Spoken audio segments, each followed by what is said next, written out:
Anywhere in the world, where would they be? I wouldn't mind having another house in Palm Beach on Clark Avenue.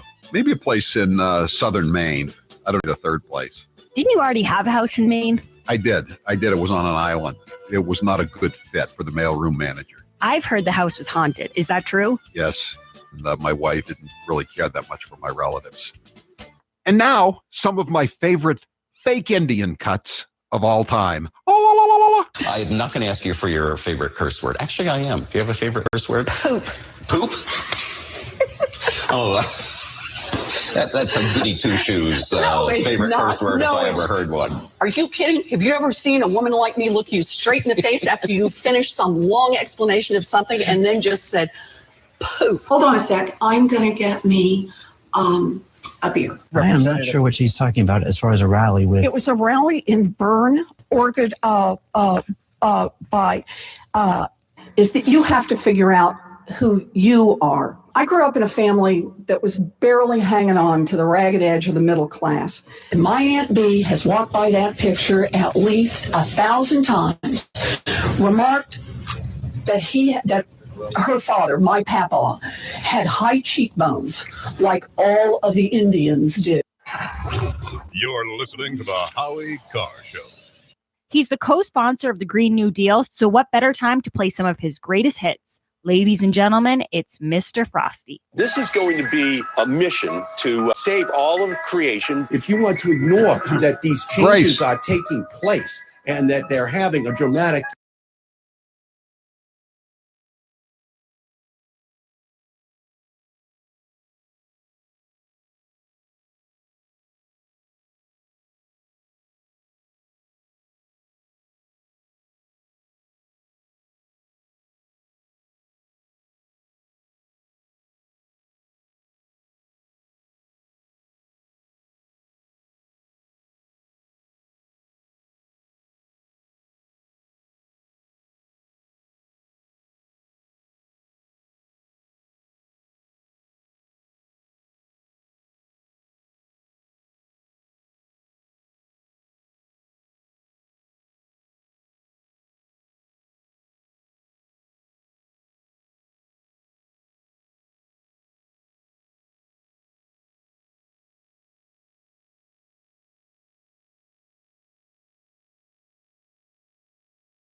Better strap yourself in. It's time for the Howie Carr Show. I wish I could give you better news, but I think you know the truth. The path toward victory is virtually impossible. That's the best news I've ever heard. I have concluded that this battle for the Democratic nomination will not be successful. And so today, I am announcing the suspension of my campaign. Bye, bye, birdie. It's awful hard to bear. Live from the Matthews Brothers Studios. Unfortunately, President Trump is still not moving very quickly. President Trump still not moving very quickly. And that's Uncle Joe, he's a moving kind of slow at the junction. I call it the make work checklist, and I know I'm locked in a basement. Now I'm in this darkest closet trying to figure out who's your captain. Howie Carr. He's not getting out of the way and let the scientists make the judgments. Dr. Birx and I spent a considerable amount of time going over all the data to extend this mitigation process, and the president accepted it. Unchained and unstoppable. Checking on oil again. Oil? Yeah. Where is it today? Well, I was wondering if you... No, where's the price? Give me the price. I'm not sure, to be honest. How can you ask a question when you don't know the price? You're so dumb. You are really dumb, for real. I'll look it up for you. Okay, let me do somebody else. Yes, good. On we go. He accuses you of hastening the demise of the Postal Service. I'm the reason the Postal Service has lost billions of dollars every year for many, many years. I'm the demise. This is the new one. I'm now the demise of the Postal Service. Everybody's always blaming me for everything. Rump swabs, hacks, and moonbats beware. It's Howie Carr. Welcome to the Howie Carr Show. The toll-free number, as always, is 844-500-4242, 844-500-4242. I just want to start off with some sad news for me and my family. My daughter, Charlotte, as you know, or most of you know, lives in Dallas, and she has a boyfriend down there, and her boyfriend's father is or was a OBGYN in Dallas, prominent surgeon, and he passed away early this morning. Not coronavirus. He was a great guy, Dr. Rick, and I met him last Thanksgiving when we were down for the Cowboys game, and we had dinner at a nice Italian restaurant in Highland Park, I guess, and he was just a really, really good guy, and I liked him a lot.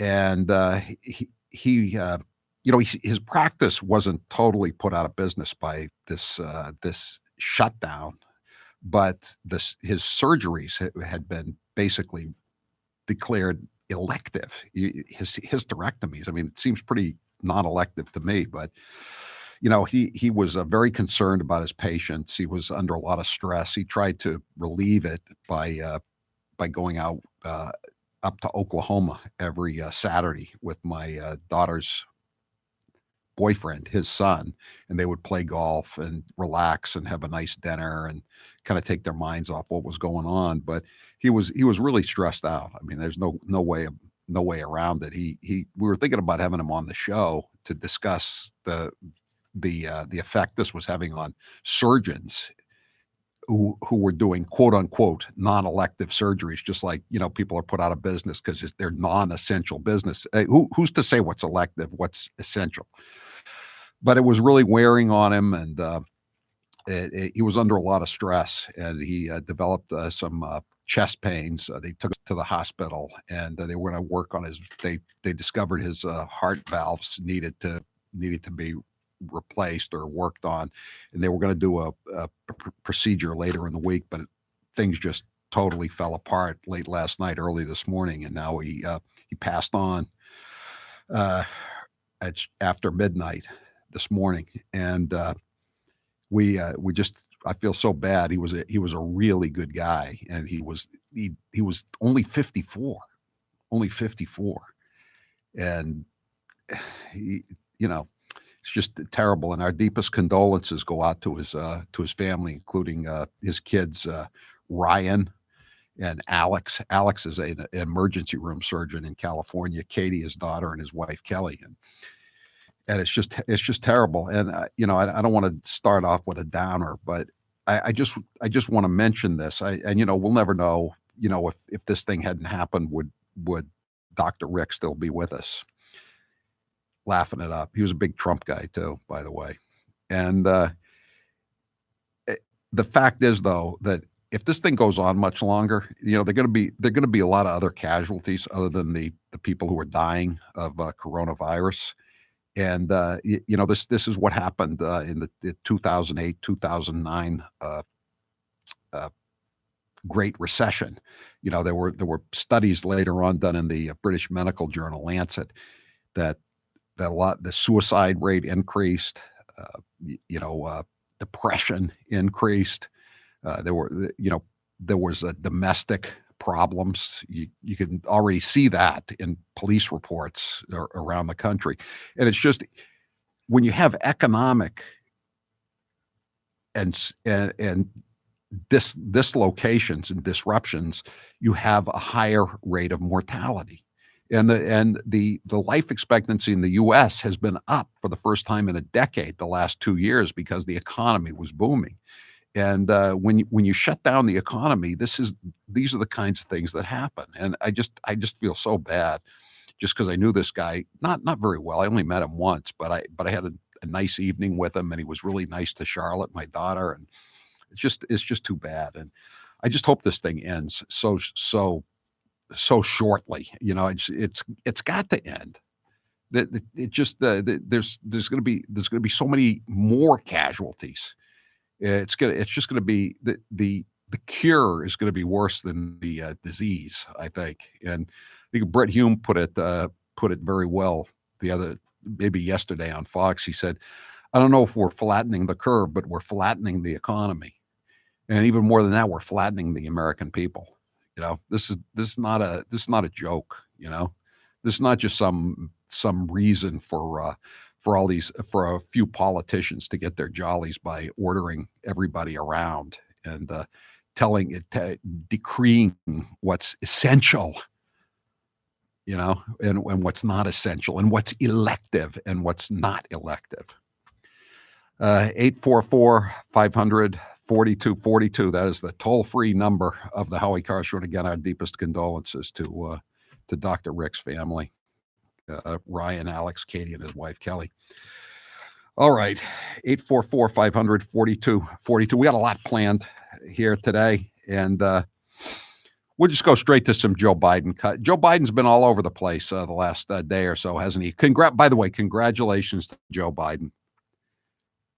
You know, as Jay from Chelsea says, you know, he's won the nomination. This is what happens when you have a clear and articulate agenda that you spell out, and you're able to communicate to the American people.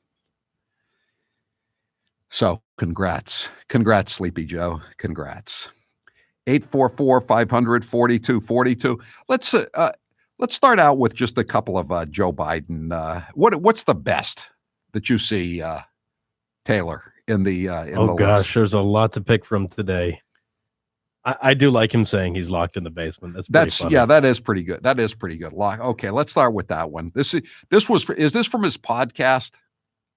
I'm not sure if it's from his podcast or just one of his little town halls that he does. The podcast, you know, he was going to do the live streams with the media, but they were so disastrous that kind of ended. Then he was going to do some press conferences, just internet. Howie, I think this was from a PBS interview he did with a union president. A union president, okay. Yeah, whose name was something very similar to Trump. It was like Trumpkin or something. So he kept saying President, Mr. President, and then he kept saying Mr. Trumpkin. It was very weird. It's usually pretty weird when he comes on the screen. But there was a suggestion today in New York Magazine by the guy who's a big, he's a Democrat operative with a press pass. And he said he's really totally for Joe Biden. He said, but these Joe Biden podcasts just aren't working out. And he said, you know what Joe Biden needs? He needs a co-host on his own podcast. And then he went on to further suggest, you know, it's not necessary for Joe to be on the podcast every day. Maybe he could, do 5 podcasts a week, and Joe could come in like 1-2 days a week and make an appearance on his own podcast. That might work. In other words, the less of Joe Biden there is, the better he does. Okay, but perhaps this is a wise policy. I get, what was it? William McKinley in 1896, I believe. He had the front porch strategy. He campaigned from his front porch in Ohio. Joe Biden is going to campaign from the basement because he can't apparently leave the basement. And I know I'm locked in a basement. He's locked in a basement. And I know I'm locked in a basement. Okay. Have you thought about calling 911, Sleepy Joe? He's locked in. I'm thinking about you all. We need you more than we ever did. And Mr. President, if there's anything I can do, you get me directly. I promise you, I'll do whatever I can. And I know I'm locked in a basement like a lot of you are. But if someone could just get to the police and get me out of the basement, so I can run away to the mall or to a dog track. I've been locked in the basement. I haven't had tapioca pudding. They don't even bring me any fig Newtons some days. All right. Cut 5. Unfortunately, President Trump is still not moving very quickly. Not quickly enough, I should say, that from my perspective. He's not prioritizing workers. He's not getting out of the way and let the scientists make the judgments. Okay. Maybe we quote you on that. President Trump. This is not to be confused with President Hump, which he said a couple of months ago. 844-500-4242. I'm Howie Carr. He's suave, he's debonair.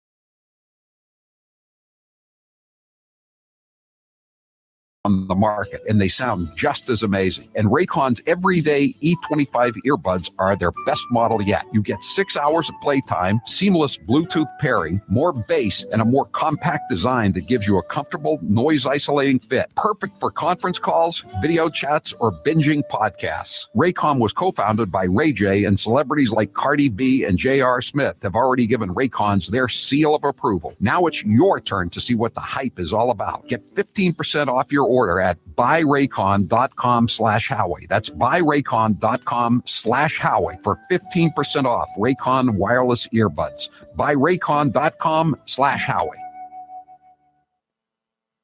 Here's Donald Trump Jr. proving once and for all the apple doesn't fall far from the tree. They hate Trump more than they love America. For them to try to take a pandemic and seemingly hope that it comes here and kills millions of people so that they could end Donald Trump's streak of winning. I don't know if this is coronavirus or Trump derangement syndrome, but these people are infected badly. To make this guy into a religious scholar, that's like saying Jeffrey Dahmer is a purveyor of organic and fine exotic meats. Adam Schiff is basically the Jussie Smollett of Congress on steroids. Children are off limits. Remember this one? If 13-year-old Barron Trump is not off limits, Hunter Biden sure as is not off limits. Because my name is Trump, if I took $1.5 from China, not $1.5 billion like Hunter, their heads would explode. Who is your favorite Democrat? Go ahead. Mitt Romney, Gail. Mitt Romney's my favorite Democrat. How about that? Please, Lord, in my next life, make me a leftist so I can say anything and get away with it. Why is finding promo codes that actually work so hard? With Honey, it doesn't have to be. Honey is the free online shipping tool that automatically finds the best promo codes so you don't have to search for one yourself. No more Googling promo codes and only finding expired ones. No more digging in the dark corners of the internet, desperately looking for a discount. Just download Honey to your computer and head to one of your favorite shopping sites like Walmart, Home Depot, eBay, Target, etc. When you check out, click the little Apply Coupons button that pops up. Wait a few seconds for Honey to scan its database of all the working coupons on the web. Then watch your price drop. Honey has over 100,000 five-star reviews. That's a lot. So you know it must be good. In fact, Honey's found over $2 billion in savings for its nearly 20 million members. Not using Honey is literally passing up free money. Download Honey on your computer for free at joinhoney.com/Howie. That's joinhoney.com/Howie. And now, an interview with the Emperor of Hate, Howie Carr. You are known as a cheap bastard. Which one of your daughters is the cheapest and why? Charlotte is the cheapest, and I say that because she's always using my credit card. We keep changing the credit cards over and over again, and she keeps busting in and using them again. Most recently, Subterranean just this week, Homesick Blues, Bob Dylan. AT&T. What's the cheapest Johnny's thing in you the do now to basement save mixing money? up the medicine. Cheapest I'm thing I on do the currently to save money. I'm on the I guess, pavement thinking about the government. I take all the bottles and Just put cans that. back Just have to that the around market for the next time every we play weekend. the, I always I'm like stuck in to the save basement. that money. I can't Bob Dylan, stand what was to the name throw of the those song? bottles Subterranean and cans away and have Homesick the Blues. unclaimed returns go to the state of Massachusetts for illegal aliens. Do you recycle? Yes, I do recycle. When I got on the town meeting, I saw that the town dump was probably the only department in the town that was running in the black, and it's because of all the recycling that was going on. So I try to keep my taxes down that way.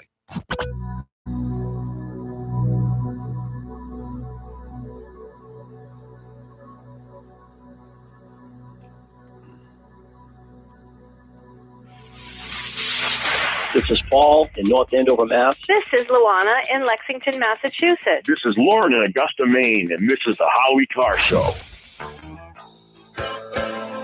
Whether you're working from home or working on your fitness, you want to hear your music, not your roommate or family's music. And Raycon wireless earbuds are the way to go. That's what I'm using. I'm holding them up now for the social media. They're great. They're more economical, and they have a longer life. Reporting the ongoing pandemic. Do you agree?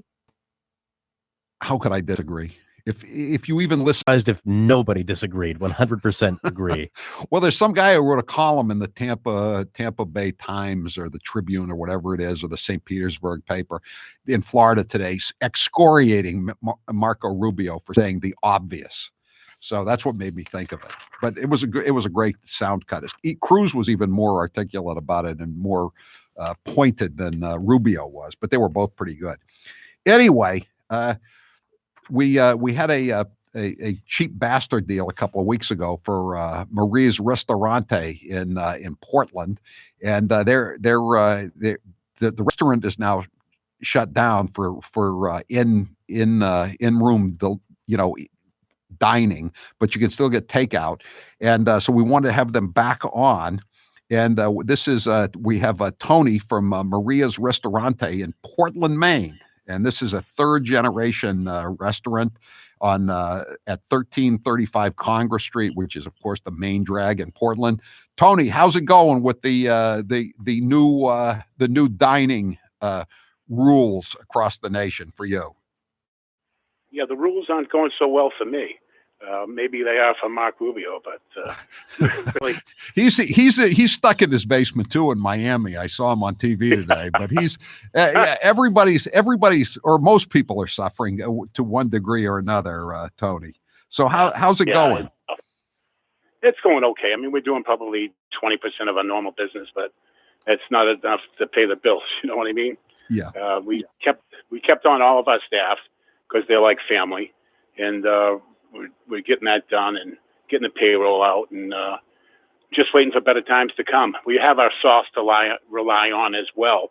We sell our local sauce. Our sauce that we make at Maria's is a Fra Diavolo sauce and a marinara sauce. We jar it, and we sell to all the local Hannafords in Maine, in New Hampshire, and it's Maria's marinara and Fra Diavolo in your sauce section. You'll find it as the best jarred sauce that's out there, as many have claimed.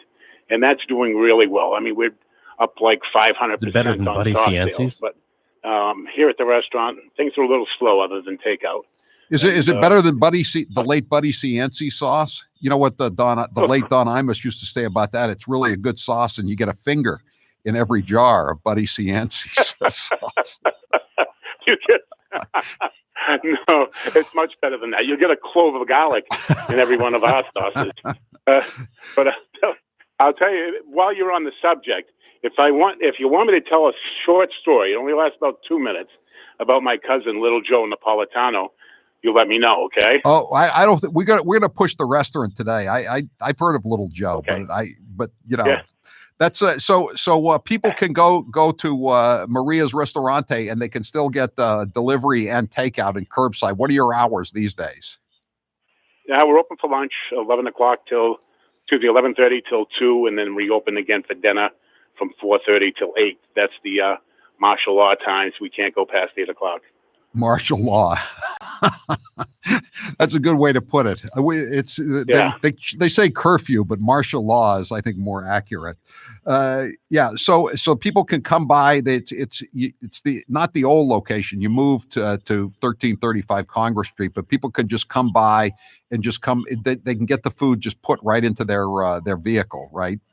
If they as the Portland as the Portland Press Herald says, we're out of the bastion of lawlessness that was the old neighborhood in Bayside, and we're now on Congress Street with a beautiful spot. It's a little bit smaller than our old spot. 1 minute. But it's nice. We've done a lot of work in here, and it's like a little piece of grandma's home right here. All right. So we have a bunch left for Maria's Restaurante. Go to howiecarrshow.com, click on store, howiecarrshow.com, click on store. And if you're not in the Portland area and you want to help these guys stay in operation for take it to a fourth generation. They're in their 60th year now. To buy it at Hannaford's buy that Maria's sauce in any Hannaford's in New Hampshire or Maine, right? And yes, and exactly. And you say the fourth generation. I have triplet daughters that are 13 years old, and they're just waiting to get back in here and get to work. They work part-time on the weekends. And buy as many of those gift certificates as you can. Buy. HowieCarrshow.com, click store. HowieCarrshow.com, click store. Get your gift certificate. I'm Howie Carr.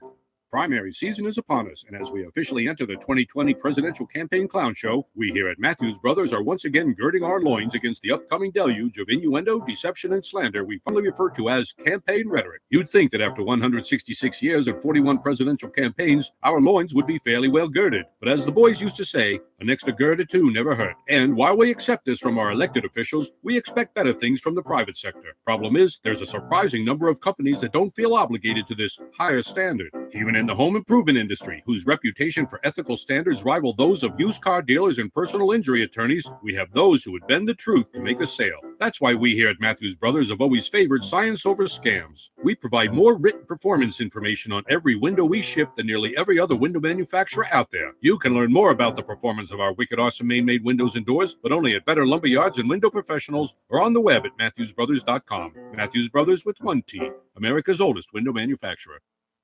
Jim Acosta, without a doubt, wins the competition for Trump's least favorite journalist of all time. Let's listen to some of their feistier moments. I'll tell you what, CNN should be ashamed of itself having you working for them. You are a rude, terrible person. You shouldn't be working for CNN. Should I let him have a little bit more? What do you think, Peter? Peter, should I let him have a little bit more? Sit down. I'm changing it from fake news, though. Doesn't that undermine? Very fake news. I know, but aren't you? When I raise money, excuse me. I've watched you on television. You're a real beauty. Honestly, I think you should let me run CNN. All right. And if you did it well, your ratings would be much better. If I may ask one other question, Mr. President, if I may ask one other question, are you worried? That's enough. That's enough. Mr. President, what do you say to your critics who say that you're concocting a national emergency here in order to get your wall because you couldn't get it through other ways? What do you think? You think I'm creating something? Ask these incredible women who lost their daughters and their sons, because your question is a very political question, because you have an agenda. You're CNN. You're fake news. Here's how it works with my retirement accounts, and I'll bet yours too. If your 401k, your SEP, your IRA, whatever is going up, you probably don't think very much about it, right? But if it's going down, well, there's nothing much else you can think of. So for the last couple of years, none of us have been worrying much about those quarterly statements. But lately, it's gotten a little worrisome. It's not that bad, not yet anyway, but what goes up must come down. Now is the time to start thinking about adjusting your investments. Gold and silver have always been a hedge against stock market volatility. Uncertainty about the future has traditionally met rising prices for precious metals. Orion Metal Exchange is the only precious metals company I trust. Give Orion a call to get a free, no-obligation investment guide about protecting your future with an enduring investment in gold and silver. You've got nothing to lose and everything to gain, including peace of mind, by calling Orion Metal Exchange now. Call them today at 800-912-2300. And with Orion, you'll get more metal for your money. Call 800-912-2300. That's 800-912-2300. And now, an interview with the Emperor of Hate, Howie Carr.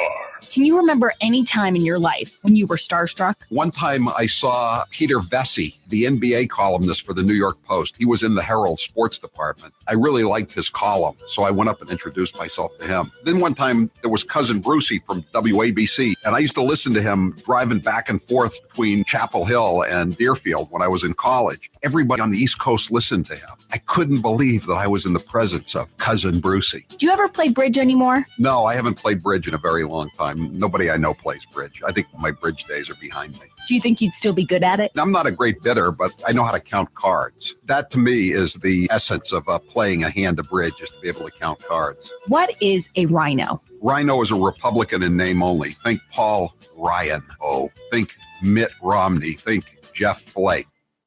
This is the Howie Carr Show, live from Chappaquiddick at the Party House, 25 years after Chappaquiddick 1969, on WHDH, News Talk 850. Another bad song from 1969. 742-0850. We're going to take some calls this segment if you want to get on board. If you have any questions for John Farrar, the scuba diver who saw Mary Jo Kopechne's body underwater. The number again, 742-0850. We're going to start talking about the incident and everyone's perceptions. John, let me just get this straight. So now, as far as your belief is that while Ted Kennedy was walking past all these houses back towards the Party House where we're broadcasting from now, Mary Jo was still alive. That is correct. And she would have been alive probably for about an hour, you think? I think that's most reasonable, and if an hour, if not longer, that's correct. If not.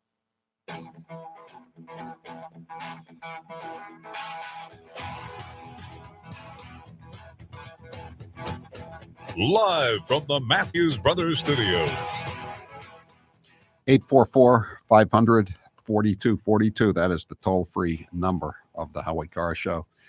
You know, Joe Biden's always getting briefings from his medical team on coronavirus, and one of them is Rahm Emanuel's brother, Zeke Emanuel. He was an advisor to President Obama when they were instituting Obamacare. Here is a simple truth that many of us seem to resist. Living too long renders many of us, if not disabled, then faltering and declining, a state that may not be worse than death, but is nevertheless deprived. It robs us of our creativity and ability to contribute to work, society, the world.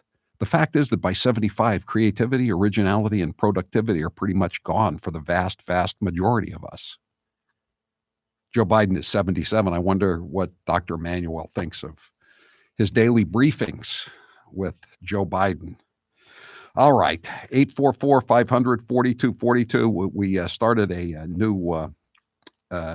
new drive yesterday on the show, and it's called ER Eats, Emergency Room Eats. We're trying to raise money for the local hospitals in the region, the New England region served by the Howie Carr Show, and we're asking you to contribute. And we've contributed. All the money's going straight to the hospitals, and they're going to use it to provide food and refreshments for the emergency room staff, the people who are overworked. And, so many of the restaurants are operating on reduced hours. Many of them are shut down. Another big chain just shut down today, 260 restaurants.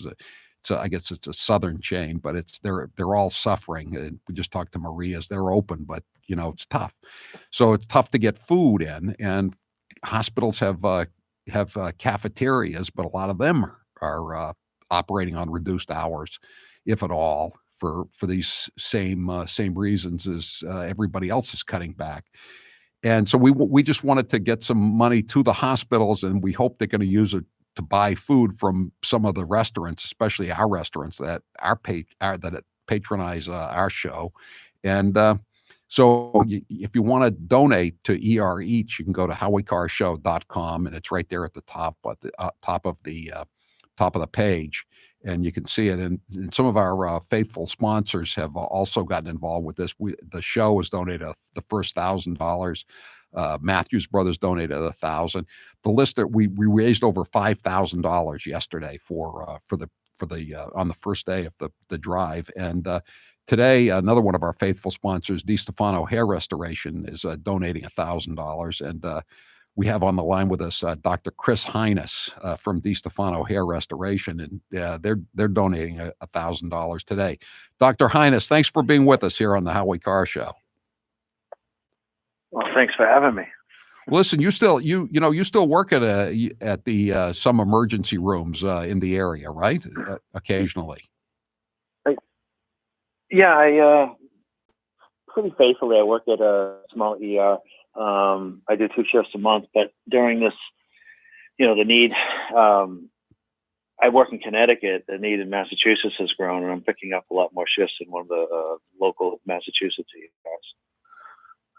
And it is. I mean, it's obviously it's very very tough work, and you have to be on your toes, and you don't have a lot of time to think about where you're going to eat. I mean,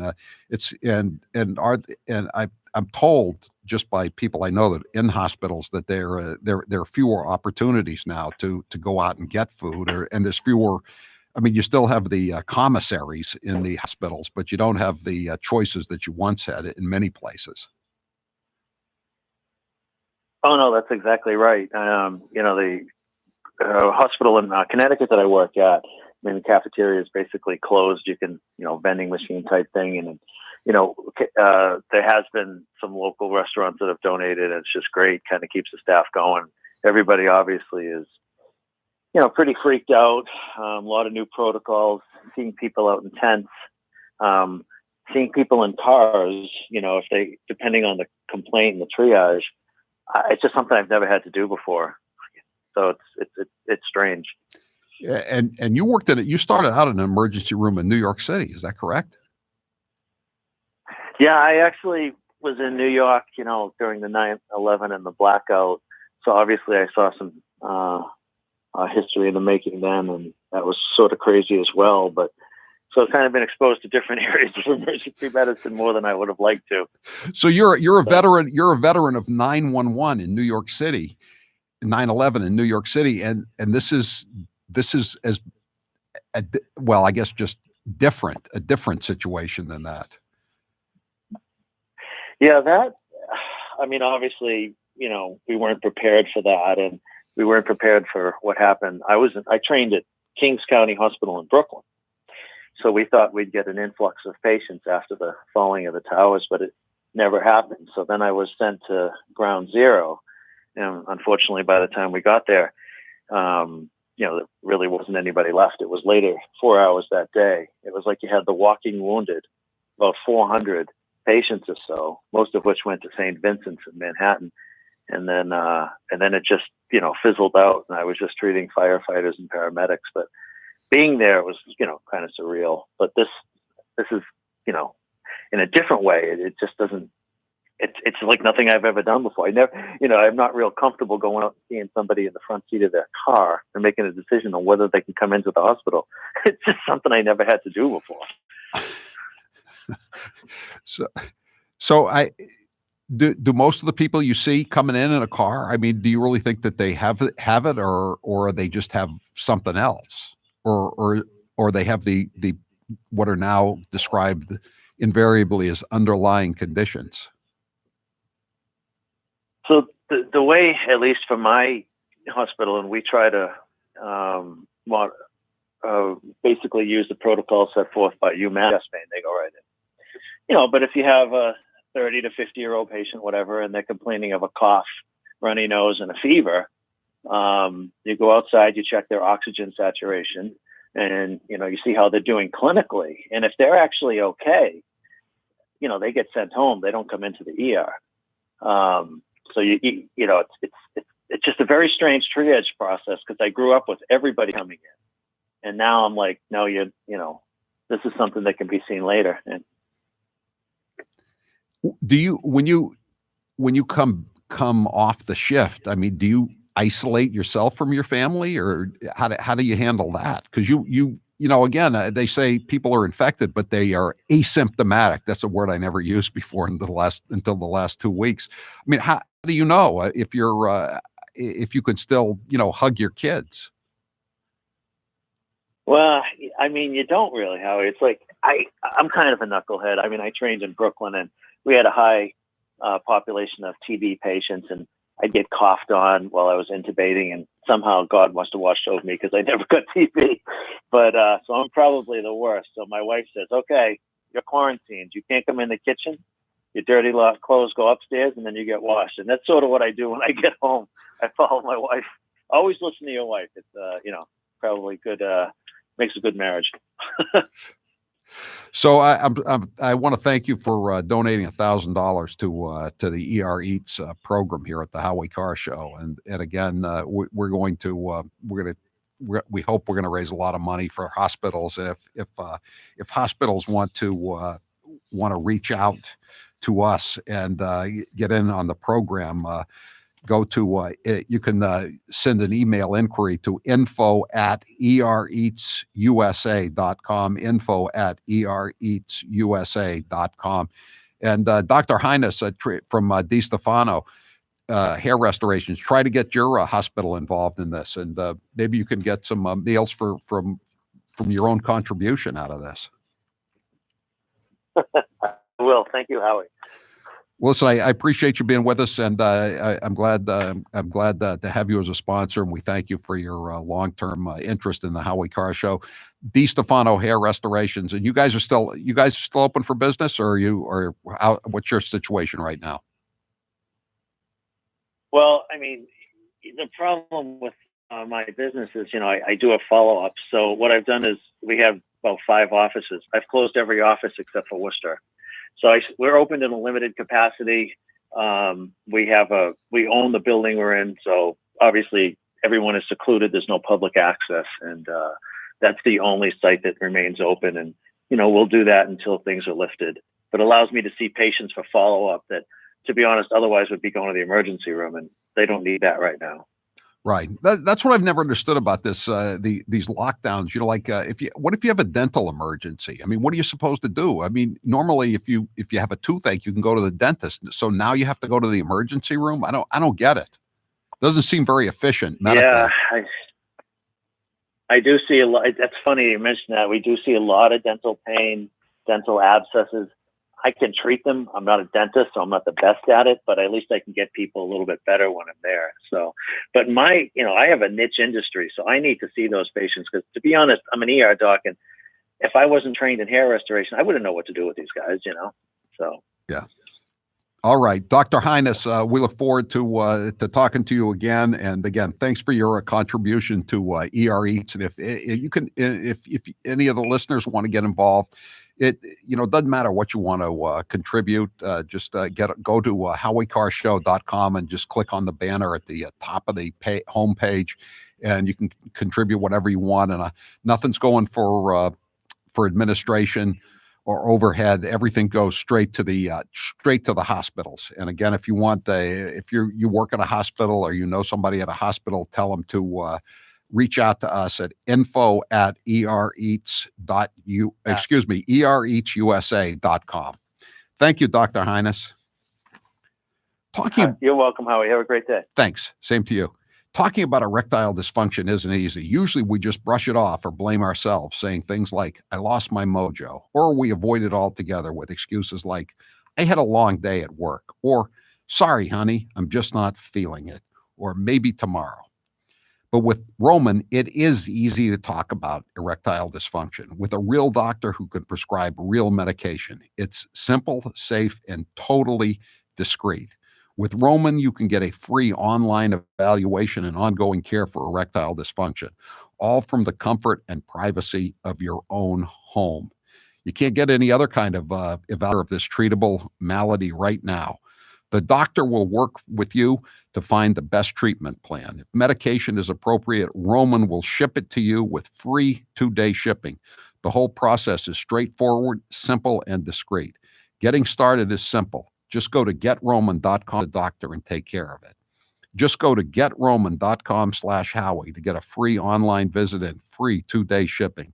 That's getroman.com/Howie for a free visit to get started. Getroman.com/Howie. I'm Howie Carr. Howie Carr. You can trust him. He's not like the others. This hour of the Howie Carr Show is brought to you in part by MyCube Safe. MyCube is extending their sale for $200 off plus free shipping. Safes are needed now to store cash, ammo, and guns. Email scott@mycubesafe.com. Only 50 available. He is the youngest senator that is going to be running. In his video, he also mentioned he's the only senator that lives in the inner city, and he's an unmarried vegan. So a lot of very unique qualities Cory Booker brings to the table, Kate. Now, I appreciate the comments of my colleagues. This is about the closest I'll probably ever have in my life to an I am Spartacus moment. I am Spartacus. I am Spartacus. Joey, you like movies about gladiators? Have you ever had an LGBTQ law clerk? I've not been a judge, so I don't have any law clerks. Someone working for you. I'm to be honest, I don't know the sexual orientation of my staff. When Dick Durbin called me, I had tears of rage when I heard about this experience in that meeting. And for you not to feel that hurt, tears of rage. Would you just stop being so dramatic? I'm a big believer that if this country hasn't broken your heart, then you don't love her enough. If you're in or near the financial red zone, that's 2 to 5 years from retirement. Do you know how your nest egg would fare if the market had a major correction? Does your plan have too much risk? Are you being too conservative? It's time to stress test your retirement plan. Call Kevin Frisbee at Frisbee & Associates and ask for your retirement plan stress test. It's a $500 value and it's yours at no cost. 800-989-9100. Find out where your plan is today. Maybe it's time to lock in those gains, reduce your risk, and make sure your portfolio has the diversification needed to weather the inevitable bear market. Kevin can help take the worry out of living in retirement. Call now for your no-cost or obligation retirement stress test, a $500 value. Call Kevin today, 800-989-9100. That's 800-989-9100. And catch Kevin on the Howie Carr radio program every Thursday afternoon for a market review and tips on creating the retirement of your dreams. And now, an interview with the Emperor of Hate, Howie Carr. Who do you consider the biggest rhino in the Republican Party? Probably is Paul Ryan. I wish a Republican were still the speaker, but Paul Ryan was scarcely a Republican. And there was a reason he was Mitt Romney's running mate, because we had a rhino ticket in 2012. Where did the expression, "How many more, Mr. Speaker? How many more?" come from? That comes from the State House. There used to be a state rep who sometimes would talk about atrocities that were happening in crime. And he would get up there and he would say, "How many more, Mr. Speaker? How many more?" And I just picked it up and it became a trademark. Where's your favorite place to go out to eat in Palm Beach? My favorite place to go in Palm Beach is probably the Honor Bar, which used to be O-Bar, and you can get a really great hamburger there, and they have a great coffee machine that brews each cup of coffee individually.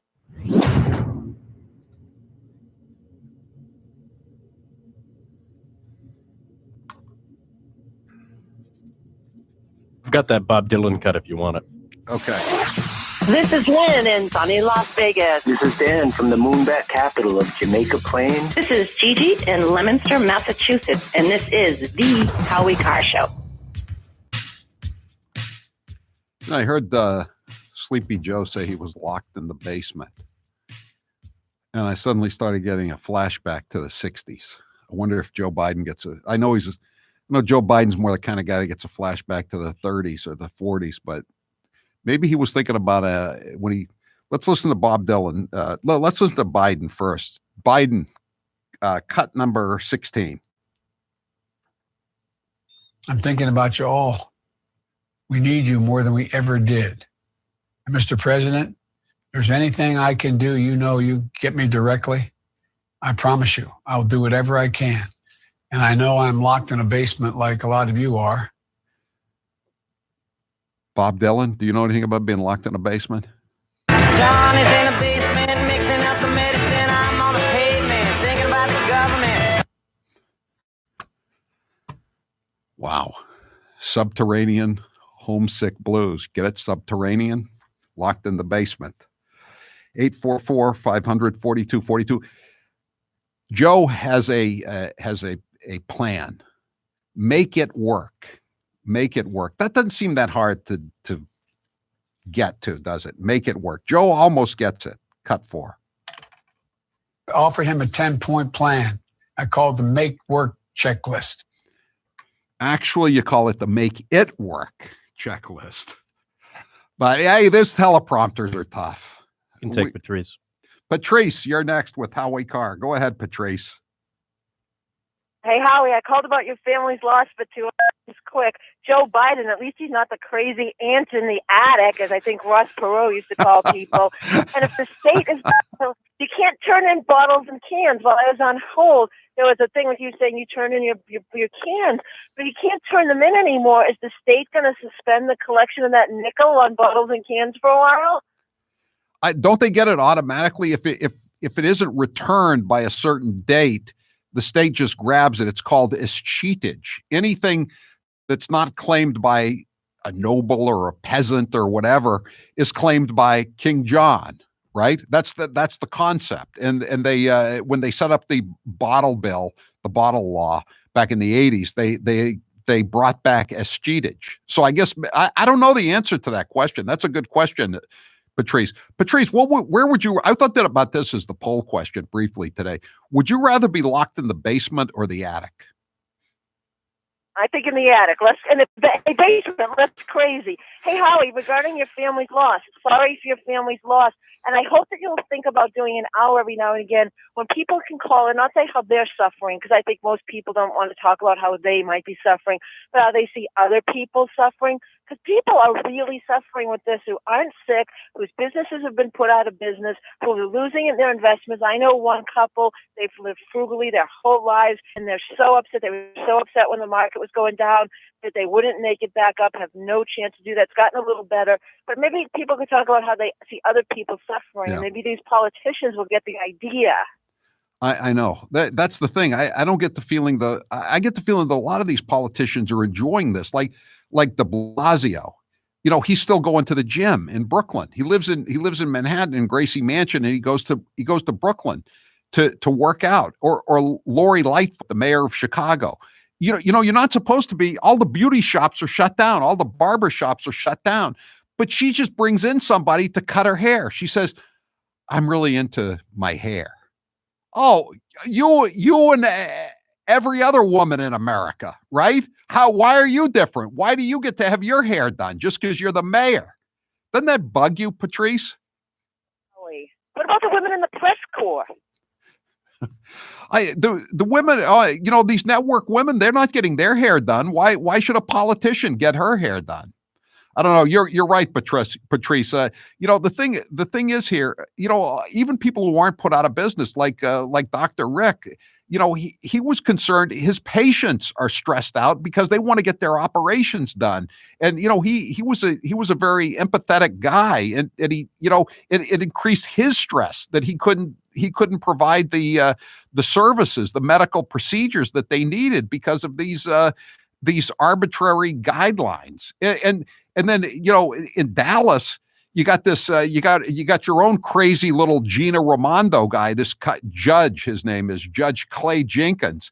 And he's arbitrarily extending the shutdown in Dallas County. He's feuding with the governor. I mean, it's a big power trip for these politicians, and it's ruining people's lives. And it's just, it's really bad. It's really bad. Thanks for the call, Patrice. I appreciate it. 844. I'm thinking about other stuff today. 844-500-4242. I'm Howie Carr.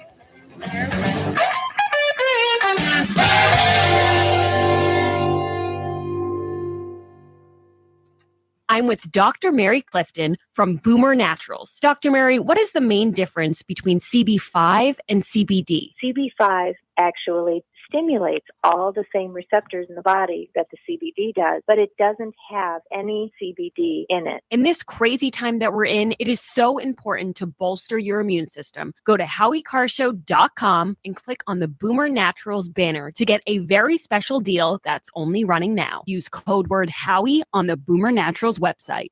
Hey guys, it's Grace. Howie is always giving me great advice. Never speak when you can nod. Always get the deposit money on empty cans. But the best advice he ever gave me was to call the car guys to get my first used car. I had tried to go to dealerships in the past, but just ended up feeling intimidated. But Bill Papa George from the car guys was the perfect solution. He got me the greatest car at the greatest price. Call the car guys today at 800-300-4600. I promise you won't be disappointed. That's 800-300-4600. Tell them Grace sent you. I've seen a lot of Anchor cupcakes in my day. Here are some of the latest network nitwits. And he says, if I'm elected president, I will push for a constitutional amendment to impose term limits on all members of Congress. Correct me, there already are term limits, so what does he mean? And what are we hearing in the background? Is that shelling? No, Katie, you're actually hearing that from here in Jerusalem, and it's actually fireworks going off right behind me. We're in our tribes, we're in our corners most of our lives. I think we just heard some gunshots. Should we listen to that for a second, control room? So that's not gunshots? Okay. Ivanka is not the second lady. She is actually, I don't think she deserves this position. She's actually a senior advisor to the president. So the idea that he would demean her specifically in that way, he shouldn't talk about the first lady that way. We aren't all here to make salads for men. It's disgusting. I mean, I'm presuming he was talking about Karen Pence when he said second lady. Oh, God, I'm sorry. Not Montana. I'm talking about never mind. Yeah, no, Ignore me. next I was could add to getting Montana and North Dakota confused because, I don't know, I just was. They're outlandish, they're outrageous, and they're hypocrites. They're the women of The View. Bernie was so menschy in that moment, like a real guy. I actually am aroused by him. Timothy McVeigh was a Christian. Just saying. Hitler was a Christian. Well, he didn't like the Catholics. Trump needs to be medicated and hospitalized at this point, or he is going to just kill all of us. I mean, do we have to wait till the hammer and sickle is on the American flag before we stand up to this guy? Joy, you've worn blackface. I did not go in blackface, please. No, she was not in blackface. Thank you. It was a Halloween party. I went as a beautiful African woman. Did you have tanning lotion on? A little, I had It wasn't rape. I know it wasn't rape. Child molest, maybe? I'm not sure. It was something else, but I don't believe it was rape. Oh, no.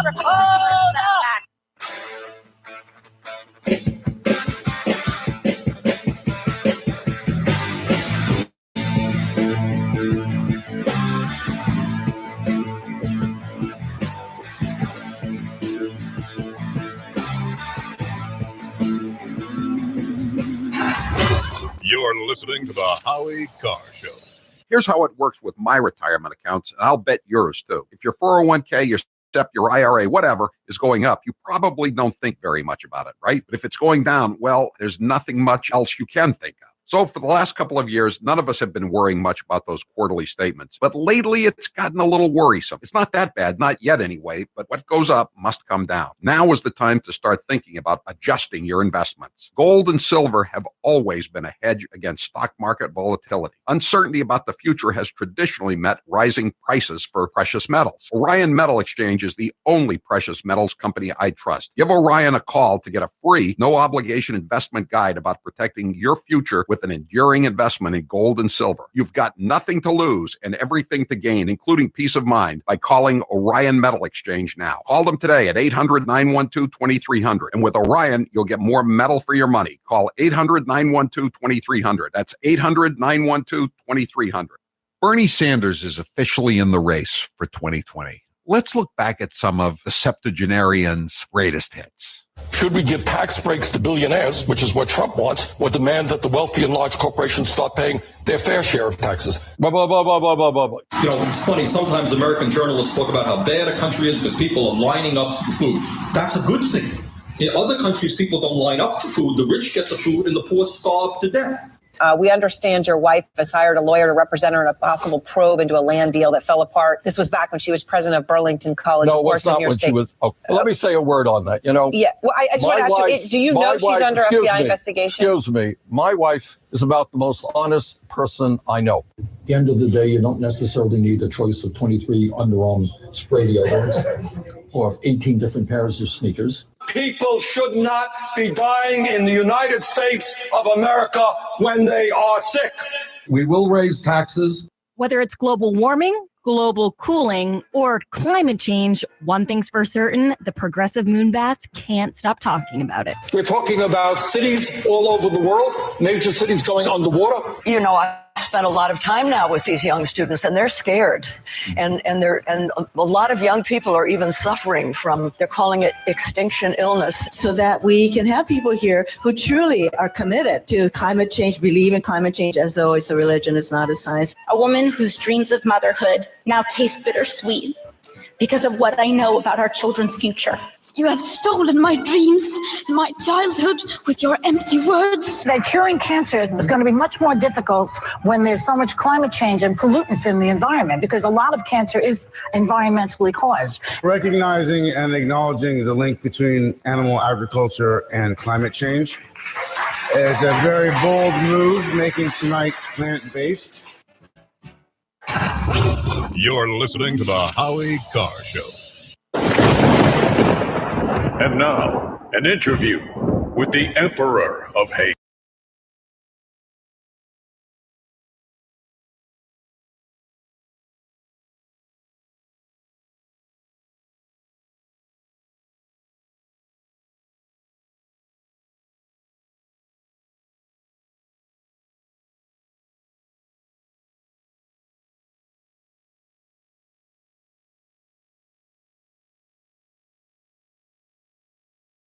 On a really great gift that they couldn't get otherwise. You've had some really good interviews over the years. Which one was your favorite? I can't really say what the best interview I ever had, but one that just occurred to me was Jesse Helms, the senator from North Carolina. I interviewed him one time, and he went to high school with my mother in Monroe, North Carolina. And the first words out of his mouth were, "Howie, I know your mother before you knew your mother."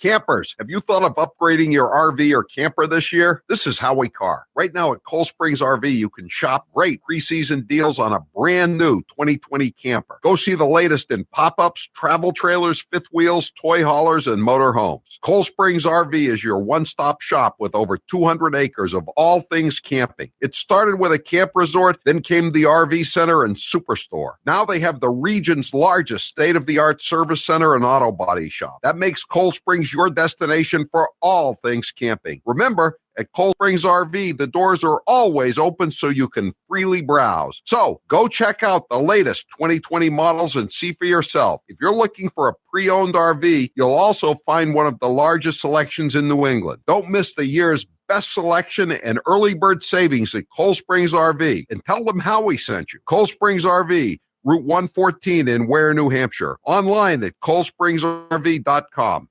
Jim Acosta, without a doubt, wins the competition for Trump's least favorite journalist of all time. Let's listen to some of their feistier moments. I'll tell you what, CNN should be ashamed of itself having you working for them. You are a rude, terrible person. You shouldn't be working for CNN. Should I let him have a little bit more? What do you think, Peter? Peter, should I let him have a little bit more? Sit down. I'm changing it from fake news, though. Doesn't that undermine? Very fake news. I know, but aren't you? When I raise money, excuse me. I've watched you on television. You're a real beauty. Honestly, I think you should let me run the country. You run CNN. All right. And if you did it well, your ratings would be much better. If I may ask one other question, Mr. President, if I may ask one other question, are you worried? That's enough. That's enough. Mr. President, what do you?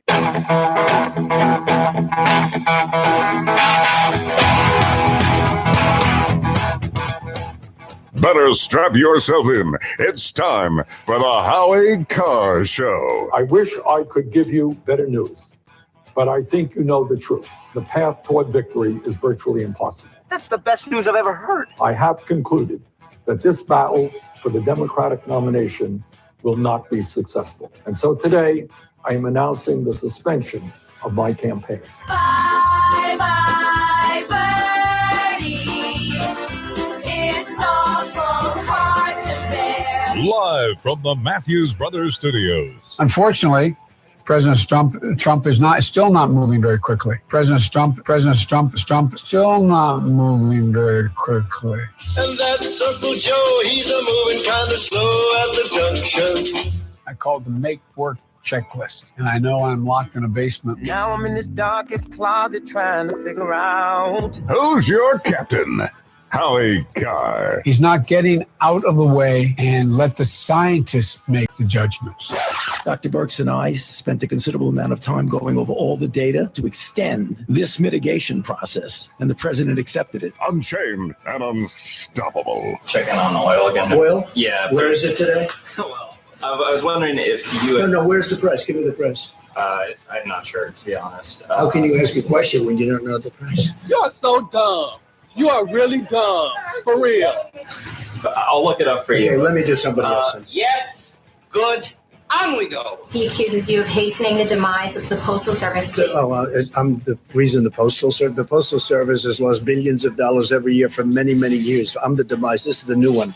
I'm now the demise of the Postal Service. Everybody's always blaming me for everything. Rump swabs, hacks, and moonbats beware. It's Howie Carr. Welcome to the Howie Carr Show. And that sound cut about the Postal Service reminds me of what Homer Simpson said about donuts. Is there anything they can't do? Is there anything Donald Trump can't destroy? It reminds me of Newman in Seinfeld when he's explaining why people go postal. The mail, it never stops coming. Everybody's always blaming me for everything.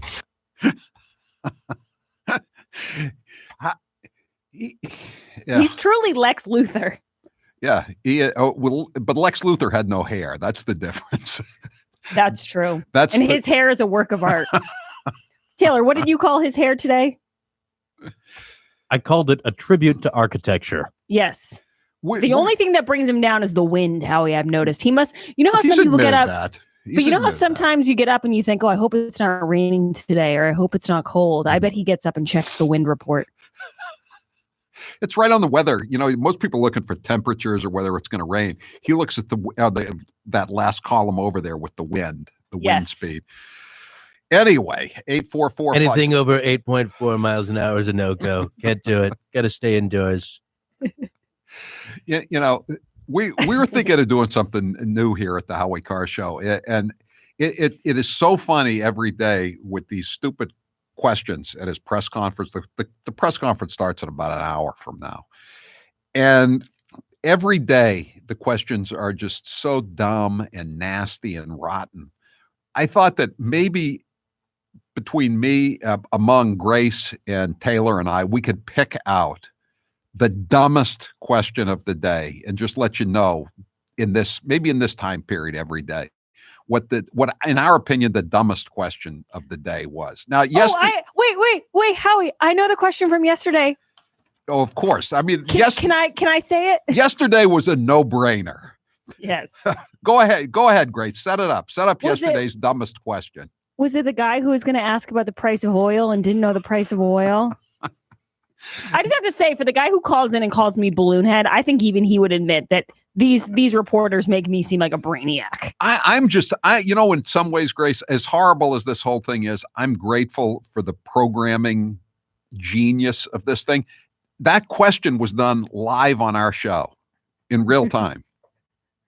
I know, it's crazy. And the thing about it is, Howie, is that it'd be one thing if you were going into an interview, let's say with an author or someone where it's a very warm interview and they're trying to push something and you're helping them and you can make a couple mistakes. And, we've all done interviews like that where you're trying to, help the person get along. You don't know everything about it.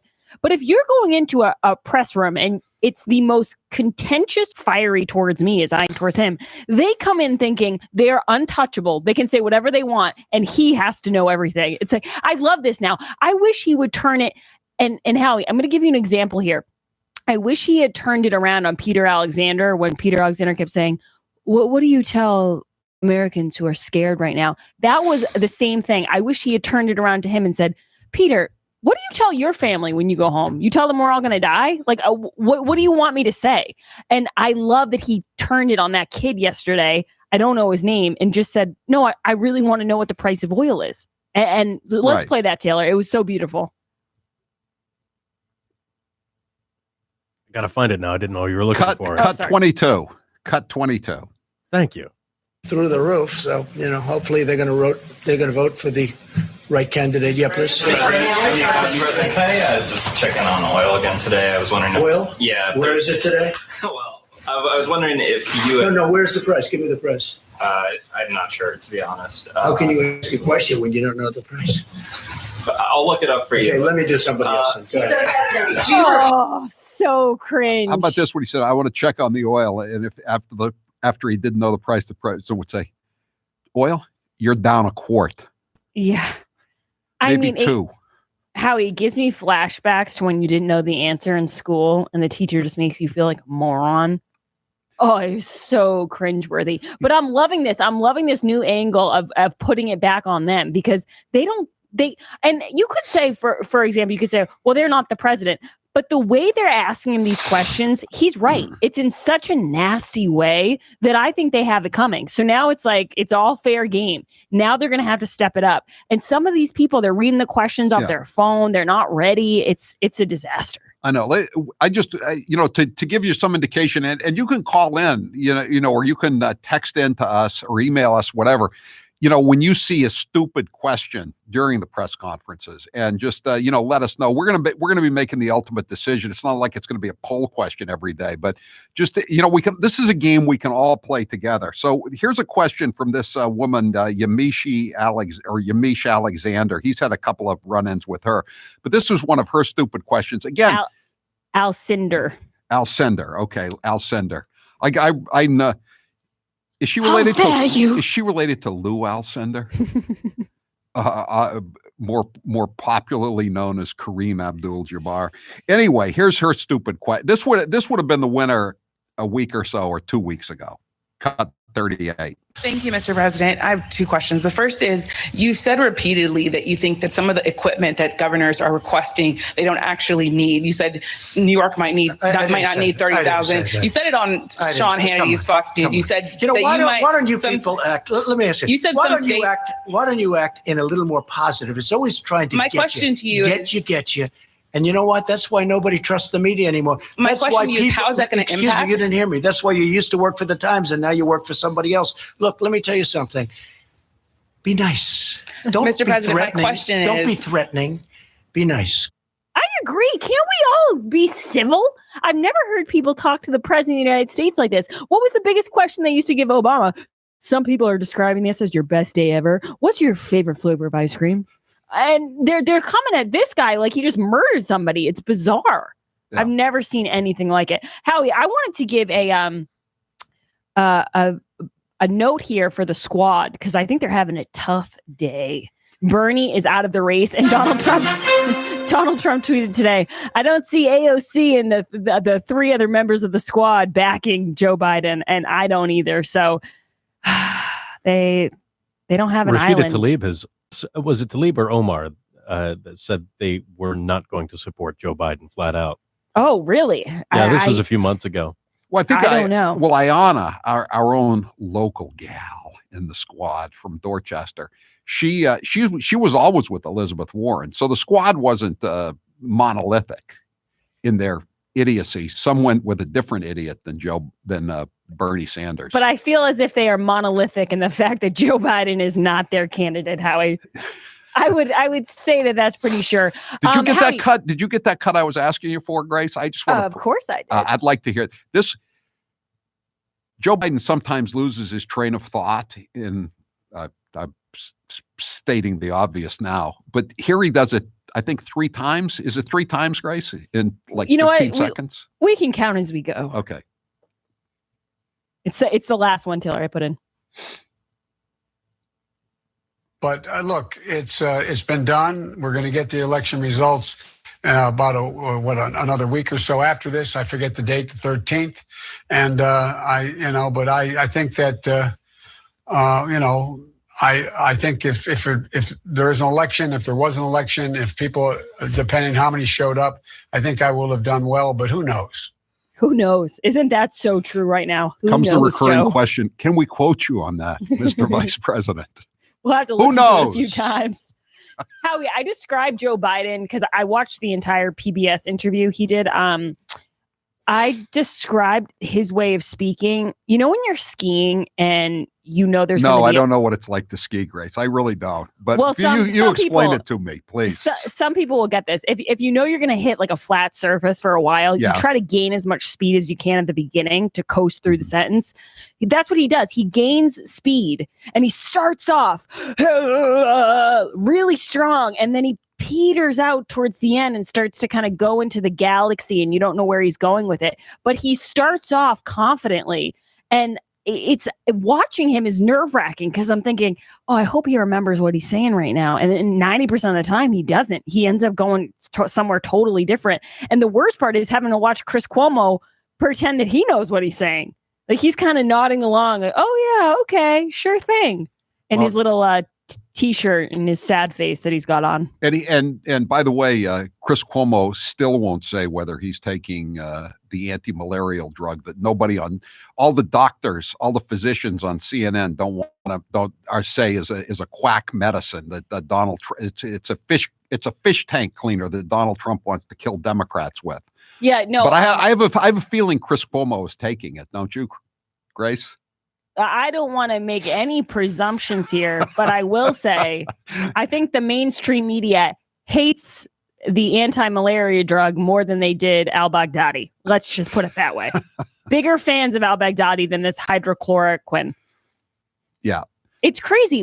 I mean, it's just insane, Howie. But Bernie Sanders has officially dropped out of the race. The stock surged after Bernie dropped out. Again, not trying to presume that there's any correlation there when the socialist candidate drops out. And when we get back, Howie, I have a really interesting story. We know people are panic buying for a lot of different things. But this is something that you might have seen this out in the New York Post, but this is something people are panic buying that I did not see coming. All right. That's our tease. We'll be right back. I'm Howie Carr. He didn't come here to be made sport of. Howie Carr. This hour of the Howie Carr Show is brought to you in part by the Dirty Rats podcast. Everyone is raving about Dirty Rats. Available wherever you get your podcasts, as well as dirtyratspodcast.com. Binge Dirty Rats today. It's free. You've been hearing me talk about Super Beets for a while, and some of you are still thinking, why Super Beets? Because the benefits are incredible. Beets have nitrates. Nitrates support better blood flow, and better blood flow equals better energy and efficiency throughout your body. It even supports healthy blood pressure. Just one scoop of Super Beets has the nitric oxide equivalent of 3 whole beets. And the science team behind Super Beets has conducted 11 clinical trials and was even given the Science Award by the Nutrition Business Journal. This level of research is unheard of in the nutrition category. To try Super Beets risk-free for 90 days, visit www.superbeetsradio.com/Howie and get a free 30-day supply, free shipping, and free nitric oxide strips to test your nitric oxide levels with your first purchase. Or call their toll-free number, 800-876-1619. That's www.superbeetsradio.com/Howie or call their toll-free number, 800-876-1619.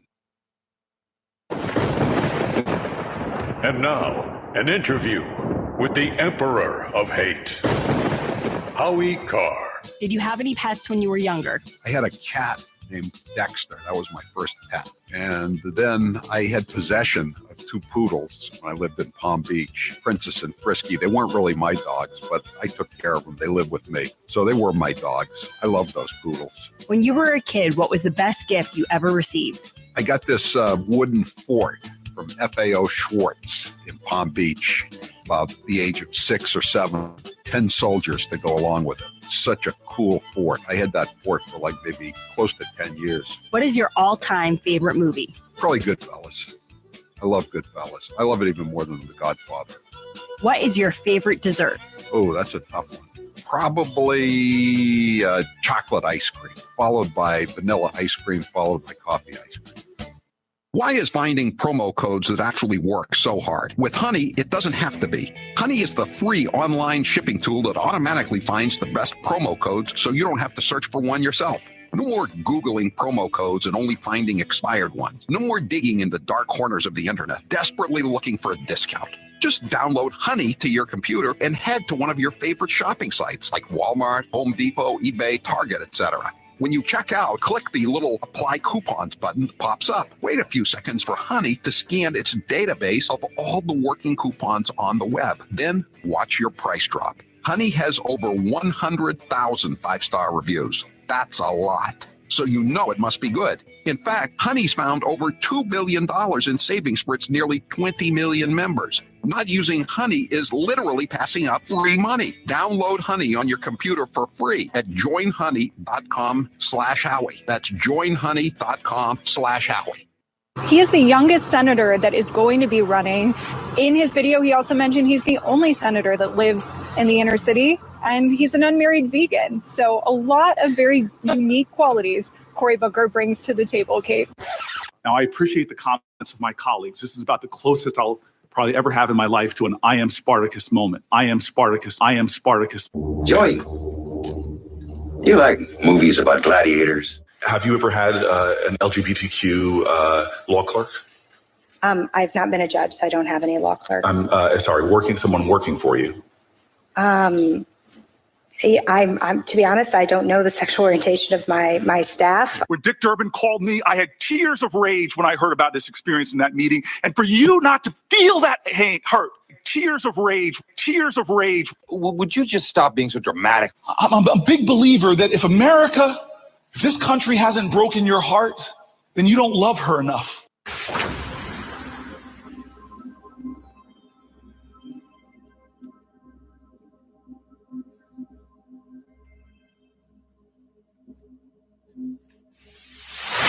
This is Jay in Hingham, Massachusetts. This is Gloria from Haverhill, Mass. Hi, this is Joe from Howie in the Hills, Florida, and this is the Howie Carr Show. 844-500-4242. Whether you're working from home or working on your fitness, you want to hear your music, not your roommates or your family's music. Or your boss's music in the car. You definitely don't want to hear that. In these times of close confinement and solitary quarantining, you need more than ever Raycon earbuds. Those are my favorite earbuds. I am spared. I can listen to Charlie Parker, governor of Massachusetts, in some of his great saxophone solos from the 1940s.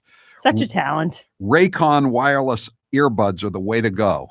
Get 15% off your Raycon order at buyraycon.com/Howie. That's buyraycon.com/Howie. Taylor, what's the poll question? What are the results thus far? Senators Cruz and Rubio say the mainstream media is gleefully reporting the ongoing pandemic. Do you agree? Absolutely. 100% yes. 99% say yes, they agree. Oh, wow. Guys, this segment is brought to you by Boomer Naturals. If you want to go to howiecarrshow.com and click on the big banner, you can try Boomer Naturals. They're CB5 supplements, very similar to CBD without the cannabis. Go to howiecarrshow.com, click on the Boomer Naturals banner, and enter code word Howie at checkout. You know what's not getting a lot of play though today is the model that they've been using has gone from a maximum of 2.2 million to 100,000 to 240 to 81,000 on Monday. You know what it's down to today, Grace? What? 62,000. Wow. Which is about what it is in a bad flu year. 62,000. Are there any breaking news alerts on the model? No, of course not. Howie, you Just were proving just talking Cruz's about and Rubio's point. Go ahead. You were just talking about music, and I actually have a little song that I wanted to play in honor of Bernie Sanders finally dropping out. Hit it, Taylor.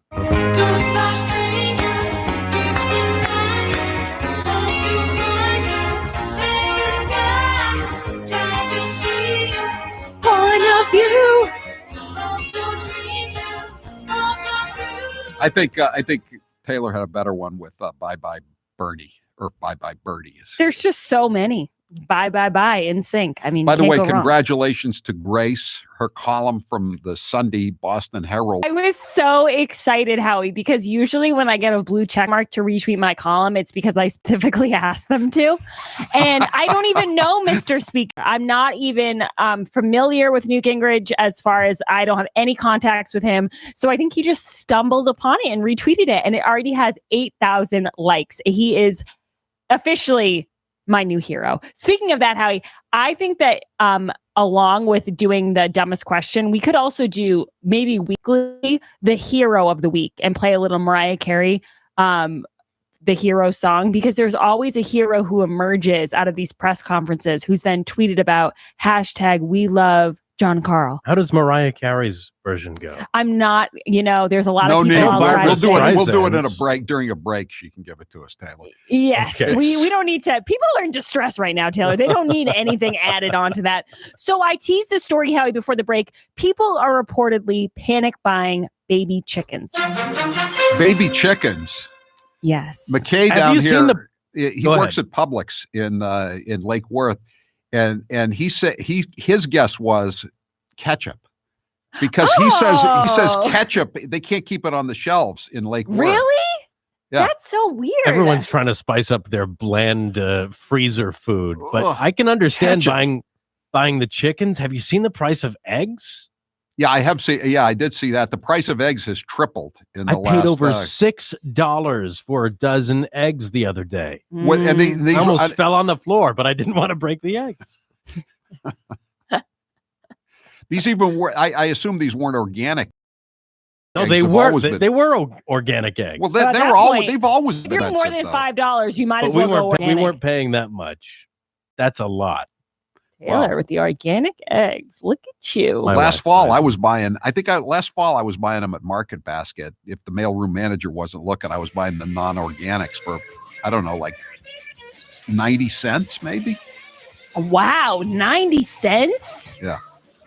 Lordy. All right. Thank you, Howie. We'll be right back with your calls. 844-500-4242. I'm Howie Carr.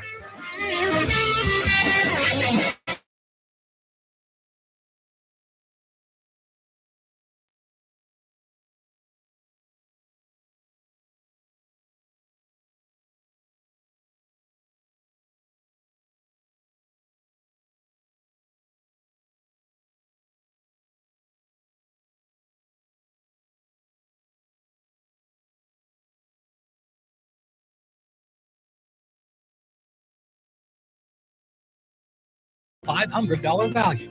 Call Kevin today, 800-989-9100. That's 800-989-9100. And catch Kevin on the Howie Carr radio program every Thursday afternoon for a market review and tips on creating the retirement of your dreams. And now, a minute of wisdom from Alexandria Ocasio-Cortez. Millennials and people and Gen Z and all these folks that come after us are looking up, and we're like, the world is going to end in 12 years if we don't address climate change. And your biggest issue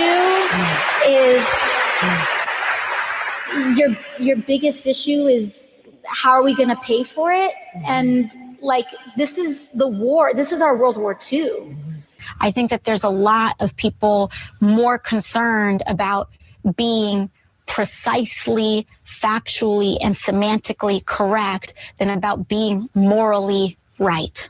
But being factually correct is important. It's absolutely important. And if we work our butts off to make sure that we take back all three chambers of Congress, all three chambers of government, the presidency, the Senate, and the House in 2020, we can't start working in 2020. Here's how it works with my retirement accounts, and I'll bet yours too. If your 401k, your SEP, your IRA, whatever is going up, you probably don't think very much about it, right? But if it's going down, well, there's nothing much else you can think of. So for the last couple of years, none of us have been worrying much about those quarterly statements. But lately, it's gotten a little worrisome. It's not that bad, not yet anyway, but what goes up must come down. Now is the time to start thinking about adjusting your investments. Gold and silver have always been a hedge against stock market volatility. Uncertainty about the future has traditionally met rising prices for precious metals. Orion Metal Exchange is the only precious metals company I trust. Give Orion a call to get a free, no-obligation investment guide about protecting your future with an enduring investment in gold and silver. You've got nothing to lose and everything to gain, including peace of mind, by calling Orion Metal Exchange now. Call them today at 800-912-2300. And with Orion, you'll get more metal for your money. Call 800-912-2300. That's 800-912-2300.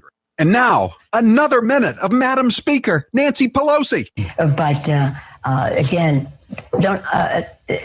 you have these wings, AOC and her group on one side. It's like five people.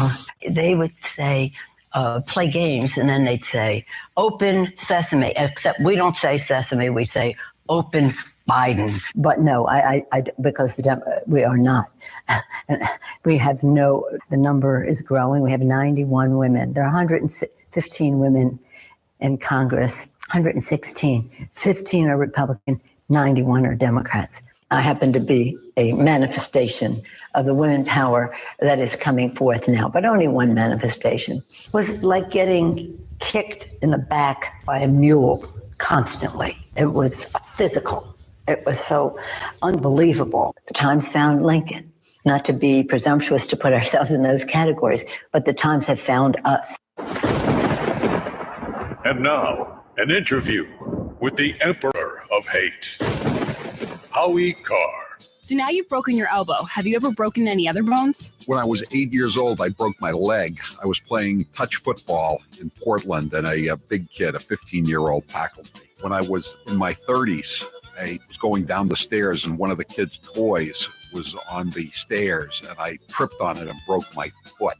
I lost a tooth playing touch football when I was just out of Deerfield. I got smacked in the jaw. My tooth went up, and I still have a bridge, a crown from that mishap. I have a replacement hip, and now I have a bunch of pins in my left elbow.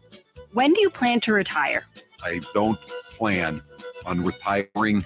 As an old football coach once said, once you retire, there's only one big moment left. You know what that is? Live from the Matthews Brothers Studios. 844-500-4242. And there's more bad news from the courts today. This is one of the ripple effects of coronavirus. It's never let a crisis go to waste, as the left says.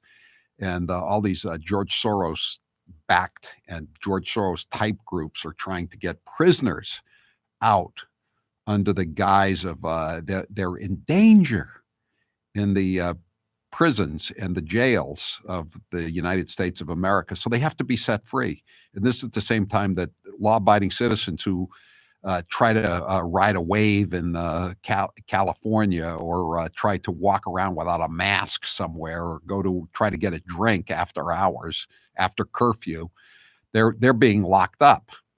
So the latest thing that's happened is a federal judge in Boston has ordered the release of detainees deemed by ICE, Immigration and Customs Enforcement, to be a danger to the community. And these were a group of illegal aliens that were being detained in Bristol County, which is the southern part of Massachusetts. And they've been released by a federal judge due to the coronavirus concerns.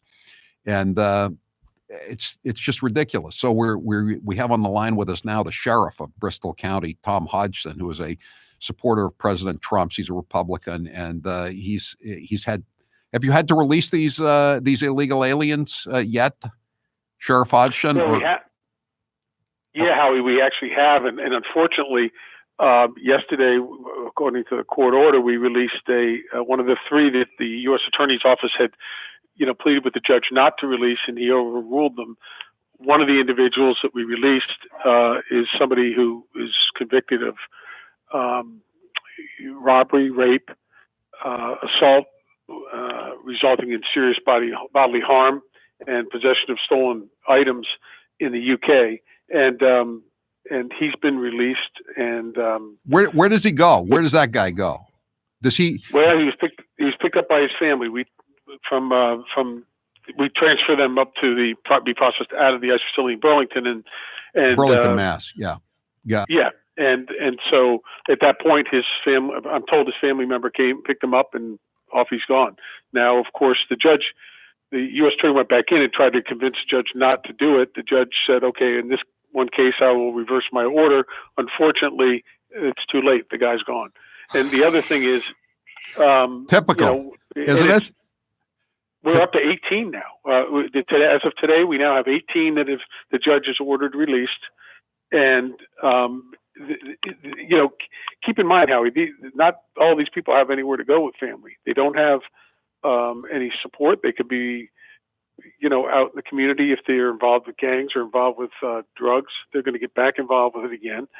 And not only that, of course, about the SJC ruling. And we just had a case Monday where a woman who is been being held here on charges of murder with no bail was had her bail reduced to $5,000.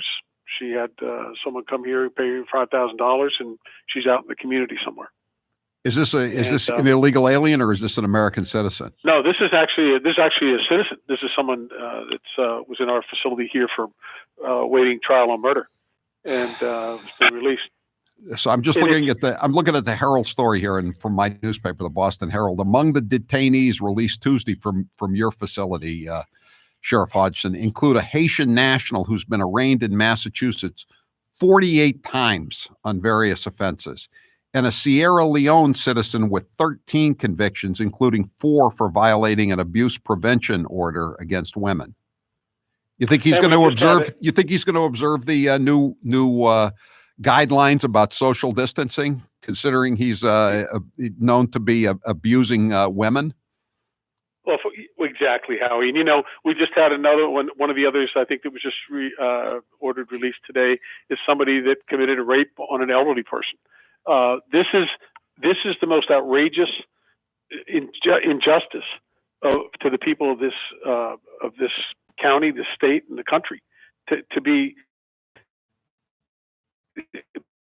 and what's really amazing about this, Howie, is that we've been at this for over a month with COVID-19. We have no positive COVID-19 people in our facility. And how many people do you have in the? How many people you have in the jail? We have a total of about close to 900 in our facility. That includes detainees and the regular inmates. But keep in mind, think about the veterans home where they've lost 15 people who have died. Holyoke, there's going to be an investigation by the state attorney general on that. Yeah. Right, but if you think about this, these people are so focused on the jails where we have so much control, direct medical attention. We're at 56% of our capacity. We can move people. We have protocols in place. If somebody did get it, we don't fortunately have anybody that has, and most of the county facilities don't.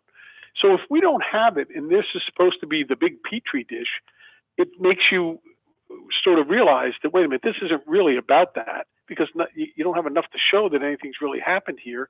It's more about advancing this political agenda. And sadly, these groups have gotten into the courts and used it to weaponize the people of our communities. Yeah, I'm just and if I could, Howie, just to give you a sense of today's releases, one person was in assault with intent to kill, with property damage, assault and battery with a dangerous weapon. We have one OUI. We have another one, larceny and drugs, elderly rape, domestic violence, assault and battery. And this is who are walking back to your community in your neighborhood. Yeah, it's insane, and yeah, and they're being released. They're being released from a facility where there are no people testing positive for COVID-19 into communities where, it may not be a major problem, but some people are testing positive for COVID-19. So it makes no sense on any level, does it? Except for advancing a political agenda. Right. And how we think about this, if there are people who have drug issues, right, they're going back into the community, they're going to start feeding their drug habit again. And they're going to be not only out there with a compromised immune system, they're going to be out there with impaired judgment, walking into stores, walking up to people because they have no clue what they're doing, and actually being these sort of freelance walking virus carriers that we've been trying to protect the people of our communities from coming in contact with. Yeah, who are we representing here? I don't know. I don't get it. I don't understand why these judges. If Judge Young felt that, I'm just looking at this guy, the guy that you were mentioning earlier. That had this record in the United Kingdom. He's a Jamaican national, an illegal alien, Jervis Vernon, and now he's vanished. And if Judge Young thought that it was such a good idea to release Jervis Vernon, convicted in the United Kingdom for rape, robbery, and assault, why didn't he offer to take custody of Jervis Vernon and protect him from the ravages of this disease? How come none of these judges want to put their money where their mouth is and take in some of these poor unfortunates? cocaine Yeah, well, traffickers, domestic abusers, elderly woman rapists. yeah, and it's judges that put these people in here for the reason that they didn't believe they belonged out in the community and that they needed to be held. So why suddenly, when this virus takes place? Look, I'll bet you dollars to donuts if you looked at the entire system of the sheriff's offices that going over last year's annual flu, we had a heck of a lot of people probably that were infected by the flu more so than they would have been the coronavirus, right? You know, and now they've blown this thing out to be, this is a good reason why we should release people, because maybe there could be a pandemic. But people don't understand the degree to which we have protocols in place. We're vigilant. We sanitize our places. These inmates know about distancing, all this stuff, and we have the control to make sure they do it. Most of these people, when they get out, they didn't come from a place where they really understood boundaries. So what do you think they're going to do after they've been in a place where there's total control, and then you give them a chance to step outside? Another point, the job market doesn't exist right now. The unemployment has suddenly skyrocketed. Where are they going to work? Well, not only that, where are they getting? Here's the real important thing, in addition to what you just said, which is they don't have jobs when they get out. But more importantly, if they're feeding their drug habits when they get out, they're not going to stop feeding their drug habits. So where do you think they're going to get the money? Right? Are they going to, when you mug somebody, do you think they're going to observe social distancing when they mug somebody or do a home invasion? But you know, there is one positive point here, Sheriff. Most of these people that you had to release, a lot of them are used to wearing masks. Yeah. Well, I'm sorry, I couldn't resist that. Well, no, but I hear you, and honestly, I know you were joking, but it is the truth. I mean, it is something that the people ought to be very, very concerned about. They're scared enough about going into a grocery store and maybe contracting the virus. I mean, you may have heard, Howie, about the guy in Utah they let out. 2 days after he got out, he broke into an elderly woman's home. He went upstairs, tied her to the bed, had a big, huge serrated knife, holding it over her. She started screaming. A family member called the cops, and fortunately they were able to apprehend the guy. But how many people, if that guy had contracted the virus since he's been out, how many people would he have affected? Just that one, never mind the thousands now that they're trying to let out of jails to walk around your neighborhood. How many people will be impacted? It's so outrageous that even the district attorney of Suffolk County, Boston, who's been involved in a lot of these attempts to release prisoners, Rachel Rollins, she's trying to get a guy brought back into jail that was released, an American citizen who's charged with murder, and he has 5 drunk driving convictions, and he's been named as a violent career criminal, and they let him out. And he's done 13 defaults, and the district attorney wanted to set bail at $11,000. He said he could come up with $11,000, and the judge said, "Oh, just let him go on personal recognizance." Yeah, and you know, if Rachel Rollins is saying that she wants somebody brought back, and she's been promoting, along with the Middlesex district attorney, letting people out, that really ought to tell you something, that she wants somebody back. I mean, you know, this is just lunacy, and the people of Massachusetts ought to be outraged. The people of the country ought to be outraged, frankly, with this going on at the federal level. Because as you said, this is going on around the country. Every group of every ACLU public defender type group in all 50 states is trying the same stuff that they're trying in your jurisdiction. Yeah, and they've been doing that. They've been doing it even before the COVID-19 issue.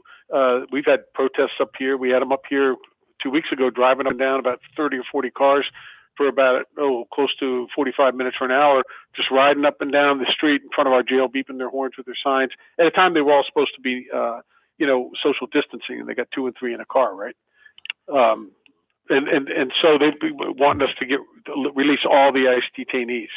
So this is a serious problem and I just want to tell you something though, Howie. Thank you for always taking the time to get the issues out there so people, because otherwise people wouldn't understand how serious these things really are. And I don't know what we do without you giving people the opportunity to get on and just tell the truth about what's really happening so that the average person can understand the depth of the problem and how it impacts. Thanks for saying that, Sheriff. I just hope when you let these guys go, you'll be issuing them some nice new masks that they can wear as they go back out into the workforce. Yeah, well, we'd give them the face masks that everybody should be wearing, but I would have to tell you that probably would not be something that they would be putting on. All right, Sheriff Tom Hodgson of Bristol County, thanks for doing the job you do, or trying to do the job you do. It's you certainly have a lot of roadblocks put up in your way, but try to keep as many of them behind bars as you can for the safety of all the rest of us. We appreciate it. We're doing the best we can, Howie. Thanks so much. Thanks. Have a great day. Thanks. I'm Howie Carr. The Howie Carr Show. This hour of the Howie Carr Show is brought to you in part by Boone's Fish House and Oyster Room on the Portland waterfront. For our amazing wood-grilled meats home of the baked stuffed lobster. Boone's, Portland. Why is finding promo codes that actually work so hard? With Honey, it doesn't have to be. Honey is the free online shipping tool that automatically finds the best promo codes so you don't have to search for one yourself.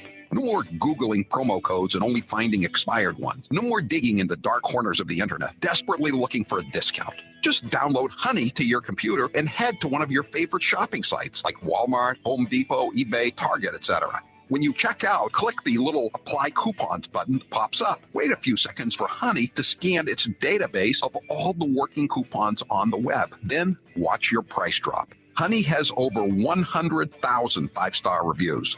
That's a lot. So you know it must be good. In fact, Honey's found over $2 billion in savings for its nearly 20 million members. Not using Honey is literally passing up free money. Download Honey on your computer for free at joinhoney.com/Howie. That's joinhoney.com/Howie.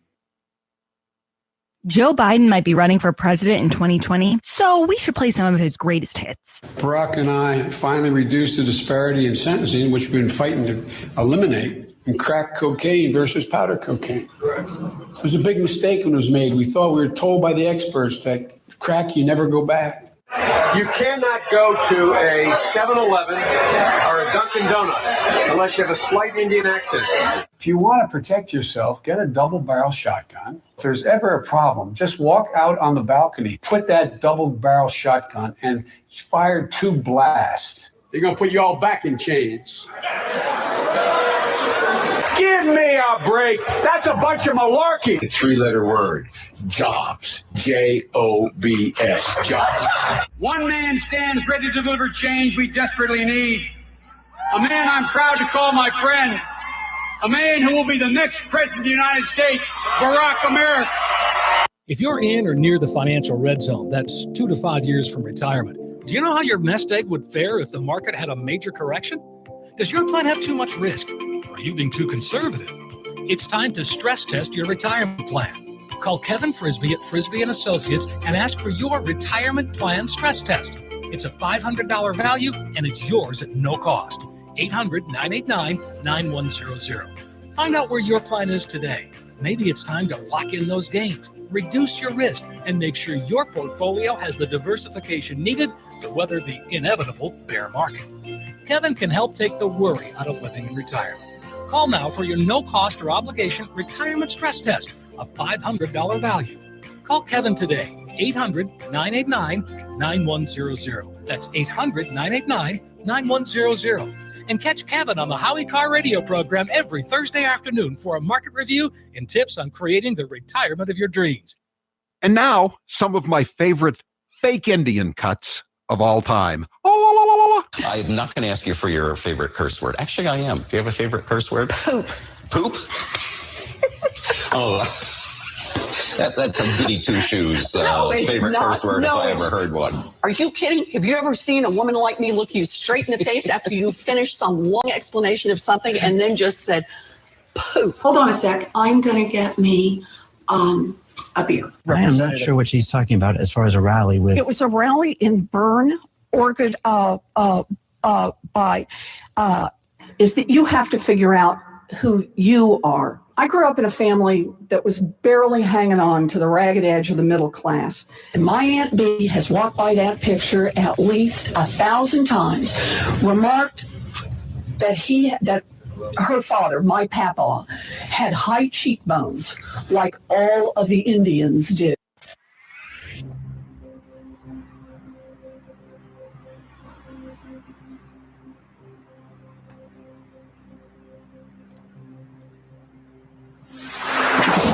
Hi, my name is Jane Lucas, and I am from the town of South China, Maine. This is Al from Merrimack, New Hampshire. Hi, I'm Angela from Brewster on the Cape, and this is the one and the only Howie Carr Show.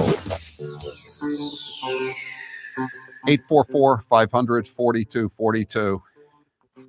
Meanwhile, legislators everywhere have their priorities in order here during this national emergency. In Massachusetts, lawmakers urge Governor Charlie Parker to reconsider marijuana shops closure.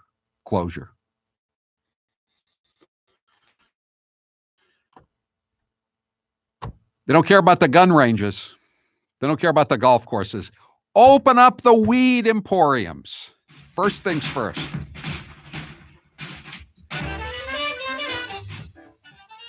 Governor Parker, he'll take it under advisement. That's what Joe Biden calls him, by the way. His real name is Charlie Baker. We call him Tal Duvall, but Joe Biden calls him Charlie Parker. Margaret, you're next with Howie Carr. Go ahead, Margaret. Hi, Howie. How's everybody doing? Good. I had two quick questions. If Biden doesn't get to the 1,900 points or whatever he needs, what would Delegates, happen? And yeah. Delegates. And do you think that all these poor restaurants and stores will come back after? Well, well, number one, I think he's going to be the nominee. I don't think there's any way to stop him now. I think Bernie, even though he was just kind of losing, I don't think Biden would have been able to step aside if Bernie was going to step in. They would have propped him up, and now they can set him aside. I don't know. I think it's an open question, Margaret, how many of these restaurants are going to come back. The longer this goes on, the fewer of them are going to be able to survive. I mean, I look around and I see some of the places that were running takeout and deliveries in the early days of this thing have now just given up. I mean, Maria's Restaurante in Portland is hanging in there. A lot of them are hanging in there. Zach's, Lobster Tails, all of our cheap bastard deal people are hanging in there, but it's tough because they're only getting like 15-20% of the business they used to have. And it's just, it's horrible. You work for years, all businesses, all kinds of businesses, whatever they do. I mean, working decades and, taking care of your customers, taking care of your employees. And now everybody is down and out. It's terrible. Joe, you're next with Howie Carr. Go ahead, Joe. You there, Joe? No, I guess not. 844-500-4242. Here's another guy. He'll probably be out on the street very soon. Dominican national charged with unlawful reentry following alleged involvement in overdose death. A Dominican national was arrested and charged with one count of unlawful reentry of a deported alien. But I'm sure a judge will let him go any day now. I'm Howie Carr. Hey guys, it's Grace. Howie is always giving me great advice. Never speak when you can nod. Always get the deposit money on empty cans. But the best advice he ever gave me was to call the car guys to get my first used car. I had tried to go to dealerships in the past, but just ended up feeling intimidated.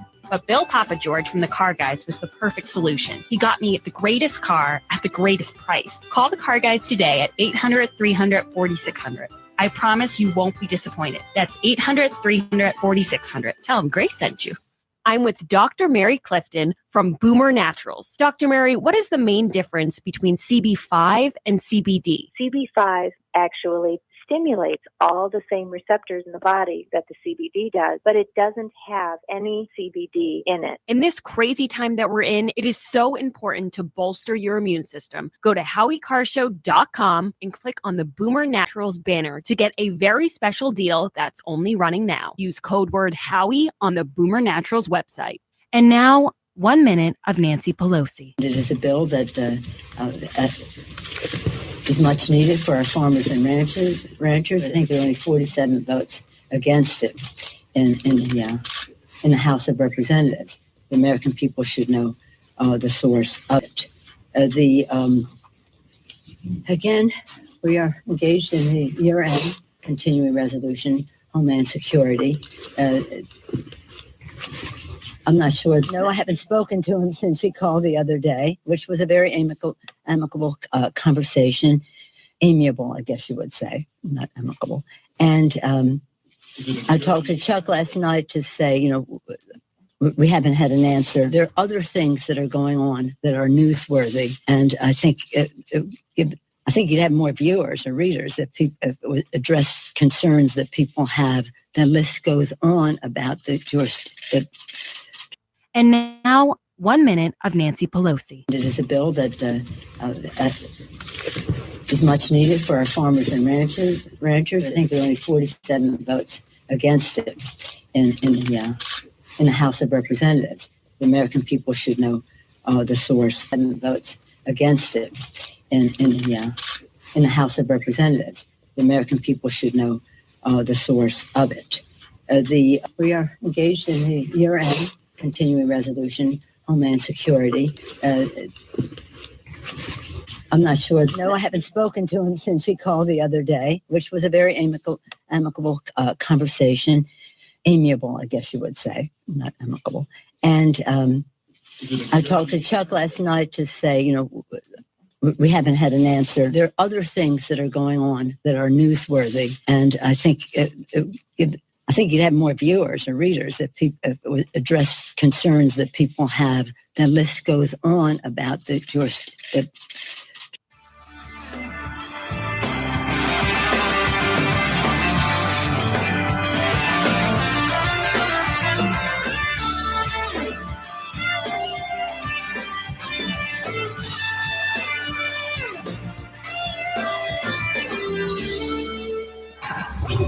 You're listening to the Howie Carr Show. Here's how it works with my retirement accounts, and I'll bet yours too. If your 401k, your SEP, your IRA, whatever is going up, you probably don't think very much about it, right? But if it's going down, well, there's nothing much else you can think of. So for the last couple of years, none of us have been worrying much about those quarterly statements. But lately, it's gotten a little worrisome. It's not that bad, not yet anyway, but what goes up must come down. Now is the time to start thinking about adjusting your investments. Gold and silver have always been a hedge against stock market volatility. Uncertainty about the future has traditionally meant rising prices for precious metals. Orion Metal Exchange is the only precious metals company I trust. Give Orion a call to get a free, no-obligation investment guide about protecting your future with an enduring investment in gold and silver. You've got nothing to lose and everything to gain, including peace of mind, by calling Orion Metal Exchange now. Call them today at 800-912-2300. And with Orion, you'll get more metal for your money. Call 800-912-2300. That's 800-912-2300. Brace yourself, guys. Here's 1 minute of Nancy Pelosi. I myself have always been for lowering the voting age to 16. I think it's really important to capture kids when they're in high school, which was a very amicable conversation. Amiable, I guess you would say, not amicable. That they wanted their voices to be heard. I don't think our colleague is anti-Semitic. I think she has a different experience in the use of words. That's not the total package, but there are some of the major points of discussion, I would hope, from sea to shining sea, because they are not getting paid 163. Was it 163 Republicans voted no. Wisdom from the kitchen of the Willard Hotel, yes, ma'am. The president either doesn't know what he's talking about or doesn't want to know what he's talking about. Are we starting to feel bad for Joe Biden? Sorta. Are we going to play his gaffes anyway? Of course. My name's Joe Biden. I'm a Democratic candidate for the United States Senate. Now we need to stand behind Jamie Harrison, the next president, next senator. I'm looking forward to appointing the first African-American woman to the United States Senate. Just like here in California, here in Nevada. Back in the spring, late fall, late spring, late winter, early fall. Anyway, you know what I mean. Look, tomorrow's Superstar Tuesday. I tell you what, I'm rushing ahead, aren't I?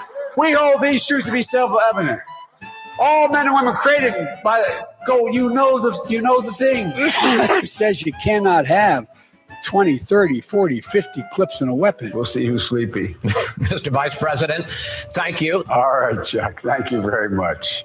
All right. It's Christmas. Sometimes I wake up and I think it's 1920 and not 2020. You're listening to the Howie Carr Show. I'm the Vice President of the United States. Love him or hate him, Joe Biden's here for the long haul. But we can't get enough of his gaffes. Here's the best of Uncle Joe speaking before he thinks. We choose truth over facts. When the stock market crashed, Franklin Roosevelt got on television. Make sure you have the record player on at night. Poor kids are just as bright and just as talented as white kids. Okay, look, all right. Look, well, you can frack with me later, okay? The teachers are I'm married to a teacher. My deceased wife is a teacher. And Corn Pop was a bad dude. I can tell you, and I've known 8 presidents. 3 of the minimum. If you agree with me, go to Joe 30330 and help me get over 40 kids shot at Kent State on a beautiful lawn. I love this place. Look, what's not to like about Vermont in terms of the beauty of it? I said something that was not meant the way I said. What is it that I said wrong? I want to be clear. I'm not going nuts. Anyway, my time's up. I'm sorry. Campers, have you thought of upgrading your RV or camper this year? This is Howie Carr. Right now at Cold Springs RV, you can shop great preseason deals on a brand new 2020 camper. Go see the latest in pop-ups, travel trailers, fifth wheels, toy haulers, and motor homes. Cold Springs RV is your one-stop shop with over 200 acres of all things camping. It started with a camp resort, then came the RV center and superstore. Now they have the region's largest state-of-the-art service center and auto body shop. That makes Cold Springs your destination for all things camping. Remember, at Cold Springs RV, the doors are always open so you can freely browse. So go check out the latest 2020 models and see for yourself. If you're looking for a pre-owned RV, you'll also find one of the largest selections in New England. Don't miss the year's best selection and early bird savings at Cold Springs RV, and tell them Howie sent you. Cold Springs RV, Route 114 in Ware, New Hampshire. Online at coldspringsrv.com. The Moonbats always say Donald Trump isn't very bright. But what about Barack Hussein Obama? Let's listen to some of his greatest hits. I've now been in 57 states. I think 1 left to go. I don't know what the term is in Austrian. The Cambridge police acted stupidly. And there has never been any man or woman more qualified for this office than Hillary Clinton. There are neighborhoods around the country where it is easier for a 12 or 13-year-old to purchase a gun and cheaper than it is for them to get a book. I believe in the Second Amendment. It's there written on.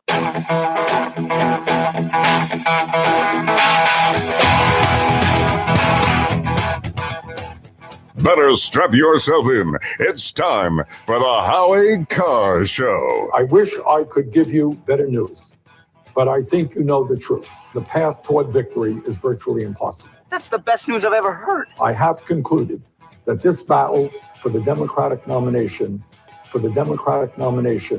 will not be successful. And so today, I am announcing the suspension of my campaign. Bye, bye, birdie. It's awful hard to bear. Live from the Matthews Brothers Studios. Unfortunately, President Trump is still not moving very quickly. President Trump still not moving very quickly. And that's Uncle Joe, he's a moving kind of slow at the junction.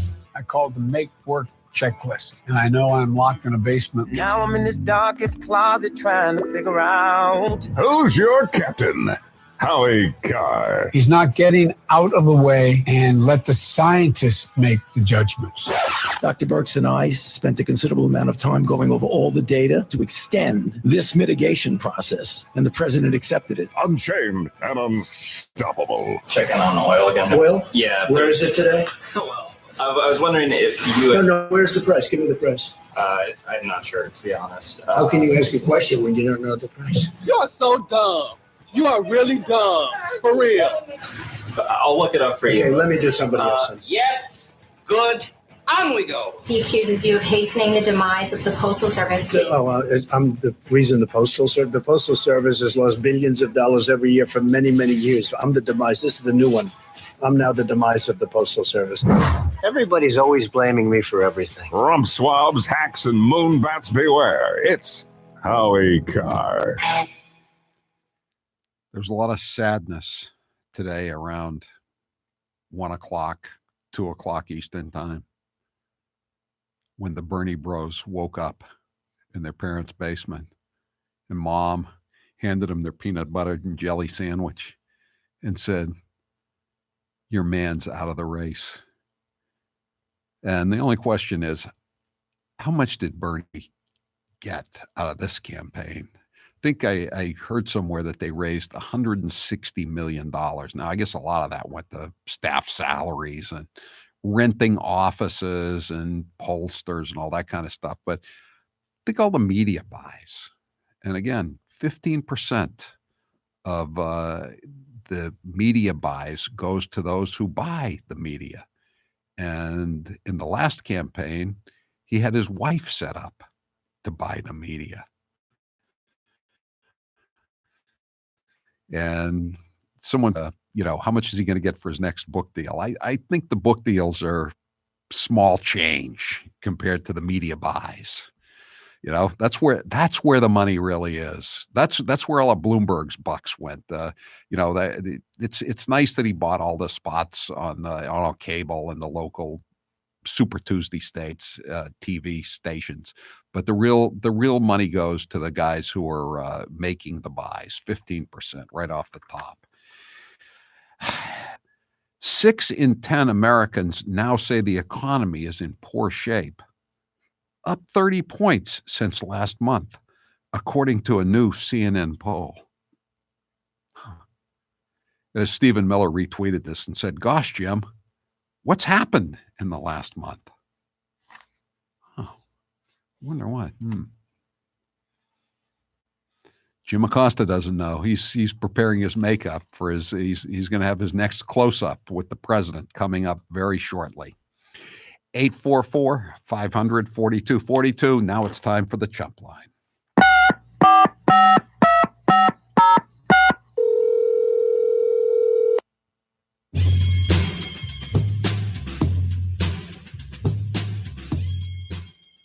Bye, bye, Bernie Sanders, goodbye. Take your 57 Chevy down to Cuba for a drive. Us good old boys are drinking whiskey and rye. We're singing, bye, bye, Bernie, goodbye. Yeah. Bernie was a sad character. He thought he could make a few million more with some more buys, but it was not to be. It was not to be.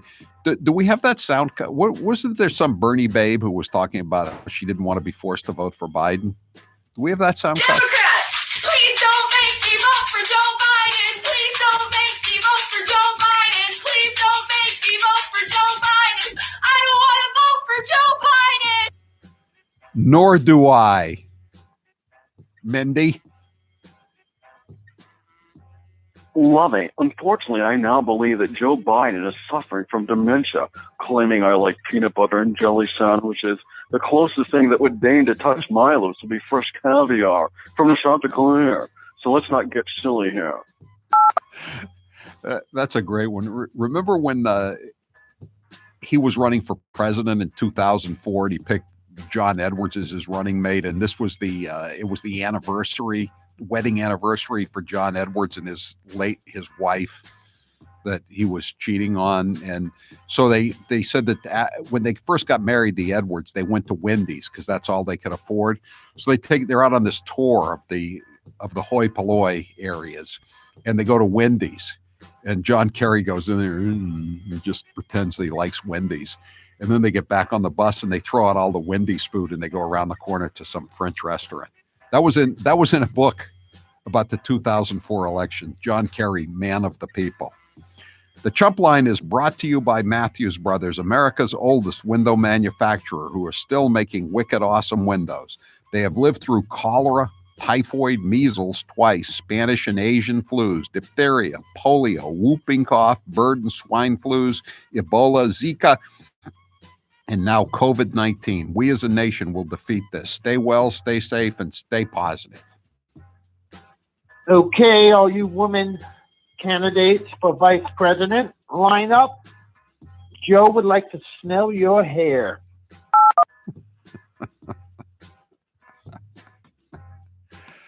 Still no questions for him. He made a lot of media appearances yesterday, and the two words that he never heard, Tara Reid.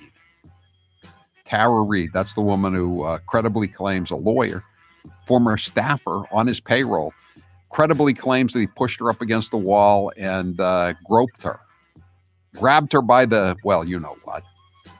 Trump just talked about it in a joking fashion. Joe Biden stands accused of actually doing it, after which, and when she pushed him away, he allegedly said, "Come on, man, I heard you liked me."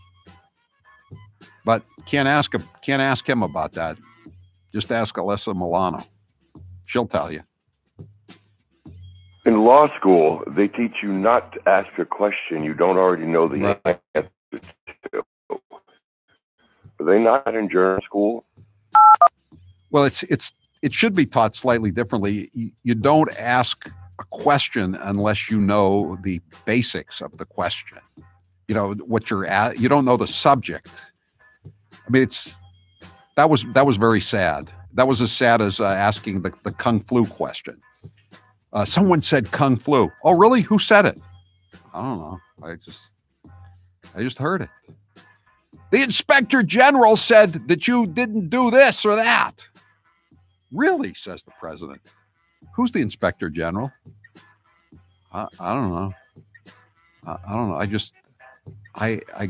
I saw a tweet about it. What do you put the most trust in? An expert, a politician, a Ouija board, or a magic 8 ball?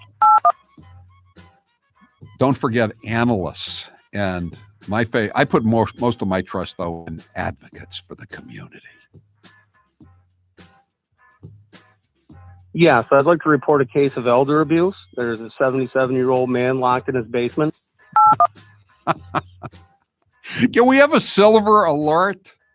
We see silver alerts and amber alerts on the highway every day driving back and forth in South Florida. I know I'm locked in a basement. He's locked in a basement. How many more, Mr. Speaker? How many more are locked in basements? Grace may be a balloon head, but she's our balloon head. I'll let Grace answer that. Have you ever been retweeted by Mr. Speaker Newt Gingrich? I didn't think so. Yeah, and Howie, well, ask me what the price of oil is. What is the price of oil, Grace? I don't know. I thought you know what it is. Can we ask the Inspector General what's his name? You know, the guy who said Kung Flu? I don't even know. I heard somebody told me that somebody said Kung Flu. 865 mentions another great Kerry moment with food. Remember when he went into the Philly cheesesteak place in Philadelphia, the famous place where you get the cheese steaks, and I think they put that, I don't know what they put, but they Velveeta or something on it, and he said, "Can I have some Swiss cheese on that?" And of course, I would prefer to have Swiss cheese, but I would never say it if I was running for president or even for alderman in Philadelphia. Hey, Taltavall, I was just wondering, that loser that gave you $1,000 for your campaign, you gave him a job he had no business having out in Holyoke at the Soldiers' Home. Is he on paid administrative leave or none? See, now there's a case where the caller knew the answer to the question before he even asked it of Tal Duvall. Of course, he's on paid leave. He paid his money, $1,000 to Karen Polito and $950 to Tal Duvall. So he earned his $122,000 salary. Not to mention his mother is a Springfield city councilor and his uncle used to be the district attorney of Hampden County. The biggest threat to Schumer and the Queen is the drug hydroxychloroquine. If it works, these two jerks know their party is headed for the guillotine. Yeah, we got to play some of those cuts from Peter Navarro talking with Berman, John Berman, the low-rated CNN host about hydroxychloroquine. And Navarro asked him at one point, well, if you were sick, would you like that? Or maybe we got that right now. We can play that cut right now. Cut 28. John, I don't know why you're so hard about this. I'm not. Would you take it? Would you take it if you got sick? Would I take it if I got sick? Would you take it, knowing what you know now? No, I would listen to my doctor about whether or not I should take it if I got sick. I would consult my doctor. I would not consult someone involved with trade policy.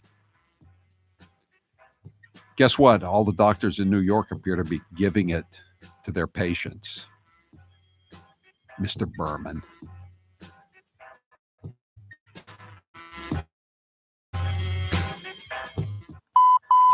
That was your last chump line message. Thank you for calling Howie Carr, you chump. Okay, that's it. The chump line today. The chump line is the recorded voicemail message service of the Howie Carr Show. You can call and leave a message at any hour of the day or night, including weekends. The chump line number, if you'd like to leave such a message, 844-500-4242. That's 844-500-4242. The chump line is brought to you each weekday at this time by Matthews Brothers, America's oldest window manufacturer, who are still making wicked awesome windows. They've lived through cholera, typhoid, measles twice, Spanish and Asian flus, diphtheria, polio, whooping cough, bird and swine flus, Ebola, Zika, and now COVID. We as a nation will defeat this. Stay well, stay safe, and stay positive. Yes, I'd like to report a case of elder abuse. There's a 77-year-old man locked in his basement. That's not fake news. He didn't even have to blink it out, like they in Morse code with his eye And I know I'm locked in a basement. He just said it. He's locked in a basement. Can someone help him? Oh, the humanity. I'm Howie Carr. Howie Carr will return after this brief commercial break. This hour of the Howie Carr Show is brought to you in part by IPL and Skin Wellness of Dover, New Hampshire. For all of your permanent hair removal, skin irregularity, and enhancement treatments by certified estheticians, go to IPLandskinwellness.com. As the 2020 presidential campaigns heat up, there's plenty of talk about what's best for the country. The question is, at what cost and who will be impacted by any of the proposed ideas? If you're near retirement, you need to make sure your portfolio is ready for whatever happens. Call Kevin Frisbee of Frisbee & Associates for a no-cost, no-obligation analysis of your current plan. Call 800-989-9100. Kevin and his team will stress test your portfolio to discover any hidden fees. They can help develop a solid income plan that will make sure you never run out of money, despite what the politicians might have in mind. What about Social Security? When to claim is a huge decision. Kevin is there to create a plan that gives you options to maximize your benefits. Schedule your free consultation now. 800-989-9100. And catch Kevin on the Howie Carr radio program every Thursday afternoon as he reviews the market. 800-989-9100. 800-989-9100. Joe Biden doesn't have time for malarkey, and he also doesn't have a lot of time for geography. Take a listen. The people of Nevada are watching, and I'm going to be out there seeing them very soon. Tonight, though, we just heard from the first 2 of 50 states. It's important that Iowa and Nevada have spoken, but look, we need to hear from Nevada and South Carolina and Super Tuesday states and beyond. And Biden doesn't know the difference between Iran and Iraq. He's gotten it wrong 4 times. We tried it in Iraq. It's not working, so now we're going to try. In Iran. Taylor. Excuse me. We tried in Ukraine. Yes.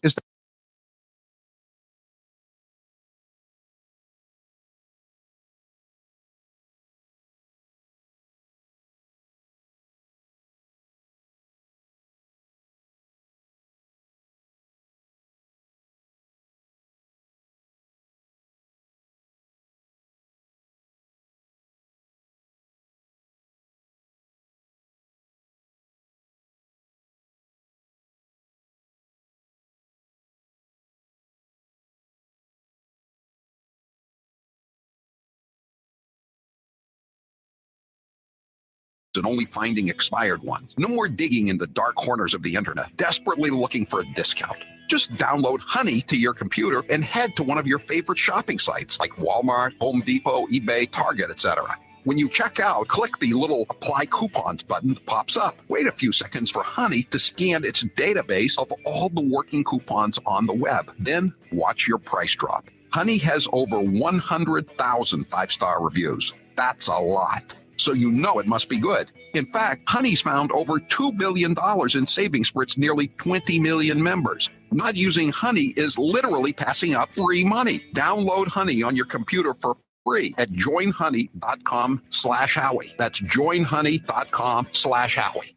There are plenty of differences between Trump and the Democrats running for 2020, but the main one is Trump's pretty funny. Take a listen. What advice would you give to the 25-year-old Donald Trump knowing what you know today? Don't run for president. I'm not a drinker. I can honestly say I never had a beer in my life, okay? It's one of my only good traits. I don't drink. Whenever they're looking for something good, I say, I never had a glass of alcohol. I've never had alcohol. Can you imagine if I had? What a mess I'd be. I'd be the world's worst. Other countries, big countries, India and others, we had to pay because they considered them a growing country. They were a growing country. So what are we? Are we allowed to grow too? Okay. No, are we allowed to grow? I try like hell to hide that bald spot, folks. I work harder.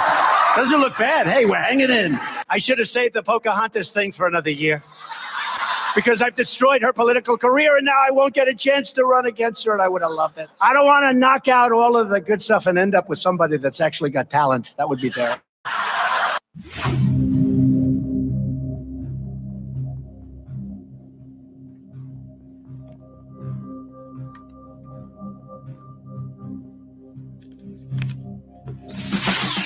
This is Alex from East Bridgewater, Mass. This is Ann in Saco, Maine. This is John Zuko from Hanson, Mass. And this is the Howie Carr Show. Whether you're working from home or working on your fitness, you want to hear your music, not your roommates or your family's music or your spouse's music, I might add. And Raycon, wireless earbuds are the way to go. Those are the ones I've got right now. I'm holding them up on social media. Get 15% off your Raycon order at buyraycon.com/Howie. BUY. Buyraycon.com/Howie. These are great, and it will spare you from your significant others. To me, even though you are a friend of Miss Moray's, well, you could hardly expect. Spares grace from Boston Blackie, too. Oh, so this is a holdup. I'm sorry I had to pull this gun on you, Mr. Atwater, but I want to see that safe. You don't mind if I lock... That, of course, is Chester Morris. My trouble of playing that is how he gets interested, and he wants to do the rest of the show just listening to Boston Blackie. Chester. Boston Blackie, I'm going to say, Howard, put your Raycons in right now. They're great, though. They're great. And you can get Boston Blackie in high fidelity. You know what I mean? High fidelity. So thank you, Mr. Biden. It's better than having a phonograph record player, a Victrola out by the cement pond. So Taylor, what's the poll question? What are the results thus far? Senators Cruz and Rubio say the mainstream media is gleefully reporting the ongoing pandemic. Do you agree? How could you disagree? 98% say, yep, they're all too happy. All right. You know, we talked earlier about, and it's in the intro, how Trump is blamed or credited with everything that happens, including destroying the U.S. Postal Service. But that was yesterday. He was destroying the U.S. Postal Service. Today, Orange Man Bad got credit from Bernie Sanders, or blame, I should say, for destroying Bernie's campaign. Cut 31. I know that there may be some in our movement who disagree with this decision, who would like us to fight on to the last ballot cast at the Democratic Convention. I understand that position. But as I see the crisis gripping the nation, exacerbated by a president unwilling or unable to provide any kind of credible leadership, and the work that needs to be done to protect people in this most desperate hour, I cannot, in good conscience, continue to mount a campaign that cannot win and which would interfere with the important work required of all of us in this difficult hour. Trump killed Bernie's campaign. And then Trump had the audacity and bad taste to send out a tweet welcoming Bernie Sanders supporters to his campaign. According to the polls, 15% of Bernie's supporters are paying now to vote for Donald J. Trump. He also thanked Elizabeth Warren for destroying Bernie's chances. The truth hurts. You know, it's bad enough to be to have lies said about you, but in this case, she did wreck Bernie's good-looking legs. Bernie would have won half the states, more than half the states, perhaps, on Super Tuesday if Elizabeth Warren hadn't been hanging around, petting her dog, Bailey. I'm Howie Carr. Every 4 years, we as a nation agree to suspend disbelief and accept at face value the word of people who are both strangers to us and to the truth. We quadrennial descent into self-delusion, the presidential election cycle, and we here at Matthews Brothers have lived through 41 of them over the past 166 years. Now, while we expect our trusted politicians to look us in the eyes and lie to us about their past behavior and future performance, we're less tolerant about performance claims when it comes to important stuff like medicine or windows. Unfortunately, stretching the truth is not limited to those seeking public office. We see it in the home improvement industry as well. In a desperate effort to make a sale, some companies will exaggerate, distort, hyperbolize, and otherwise try to mislead the public. That's why we here at Matthews Brothers love the interwebs and all the data they contain. We believe that the more accurate information a consumer has, the better equipped they are to make a choice, whether it's a window or even a president. You can learn more about the amazing performance of our authentic, wicked awesome Maine-made products, but only at Better Lumberyards and Window Professionals or on the web at MatthewsBrothers.com. Matthews Brothers with one T, America's oldest window manufacturer. And now, an interview with the Emperor of Hate, Howie Carr. Who was your favorite actor? Humphrey Bogart, no doubt about it. I love all the old Humphrey Bogart movies. Jimmy Cagney would be a close second. Do you have a celebrity crush? No celebrity crushes. Ginger or Marianne? I always was a Marianne person. Never was bowled over by that Hollywood look. Plus, Ginger was in more revealing attire, scantily clad. Salty or sweet? Neither, but if I have to pick, I'll go with sweet. Movies or TV? TV. McDonald's or Burger King? McDonald's, although I'd prefer Five Guys. Facebook or Twitter? Definitely Twitter. I hate Facebook. Cake or pie? I'm a cake guy. Coke or Pepsi? Diet Coke. Coffee or tea? Coffee, obviously. Winter or summer? Summer. Good Lord. Why would you want winter? It's cold and it's dark. Here's how it works with my retirement accounts, and I'll bet yours too. If your 401k, your SEP, your IRA, whatever is going up, you probably don't think very much about it, right? But if it's going down, well, there's nothing much else you can think of. So for the last couple of years, none of us have been worrying much about those quarterly statements. But lately, it's gotten a little worrisome. It's not that bad, not in your future with an enduring investment in gold and silver. You've got nothing to lose and everything to gain, including peace of mind, by calling Orion Metal Exchange now. Call them today at 800-912-2300. And with Orion, you'll get more metal for your money. Call 800-912-2300. That's 800-912-2300. And now, a minute of wisdom from Alexandria Ocasio-Cortez. Millennials and people and, Gen Z and all these folks that come out.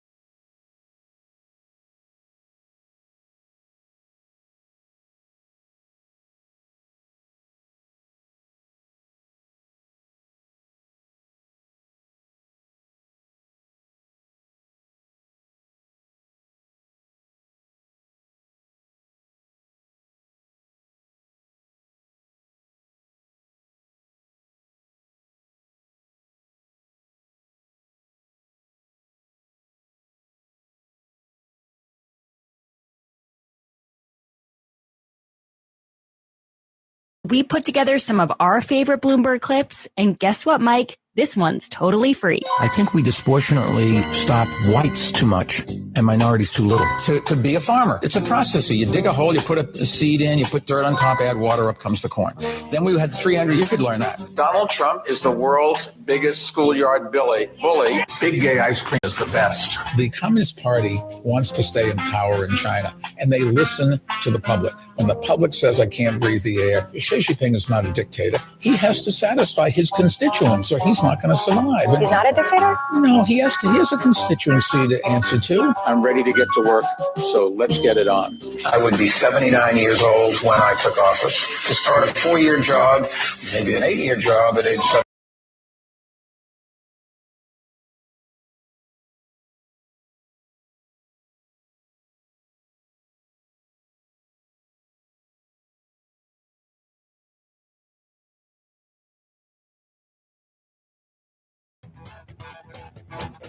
Live from the Matthews Brothers Studio. 844-500-4242. There's been a lot of confusion, to put it mildly, about the new programs, loans for small businesses that are included in the $2.2 trillion relief package that was passed by Congress and signed into law. And I think there's 350 billion with a B dollars that are in there for businesses to tap into. And the question is, I mean, how do you do it? How quickly is the relief going to be available, et cetera, et cetera? So we decided to get an accountant on and let him. I'm going to ask him some questions, and if you want to text me questions at 63566, I can try to ask him. Jeff Weiner, he's our accountant, our CPA at the Howie Carr Show, and he's very good. He's been studying this and reading the bill or the law, and I think he can answer some of these questions, or at least get you started in the right direction. Jeff Weiner, thanks for being with us here on the Howie Carr Show. Hi, Howie. How are you? Very good. Very good. I guess the first question is, what kind of businesses are eligible to get relief under this new law? All right. So first, let me tell you that anything we discuss, you read or hear could change overnight and within hours. And that's what's been happening for the last month and change. Right.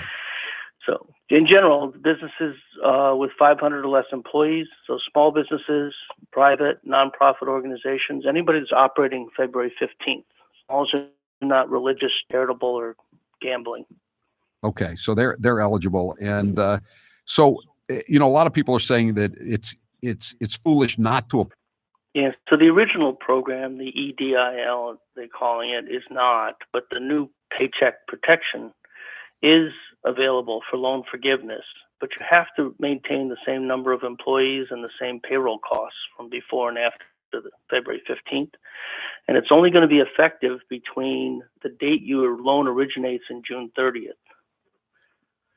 What does that mean? I don't understand. Effective. What does that mean? So you're going to figure, so it gets very complicated because you have to calculate out how much you're going to be allowed, and you apply through a bank, which you have to do right now because these funds are going to run out. They've already done a second round currently. So we're recommending our clients get to the bank now, and banks have forms you can fill out to explain how to calculate 2.5 months worth of payroll, rent, utilities, and such that you can use for the loan forgiveness. So the SBA will loan you the money, and then if you use it for the designated purposes, you'll be forgiven for that part of the loan. And the forgiveness is not taxable either. So it's really an interesting. It's free money is what it is. It is free money, but you also have to balance it against all the other pieces of the Tax Act, which are saying like you get credits for payroll taxes, or you may get payroll tax deferrals or sickness. There's all kinds of things to weigh through here. It's not just a one shot works for everybody. Yeah. So it's not really free money. There's different strings attached, and it sounds extremely complicated. It is fairly complicated. That's why we've been working with our clients for the last 2.5 weeks, trying to figure out which way to go, which program to get into, and then we have to call them back and tell them what changed the next day.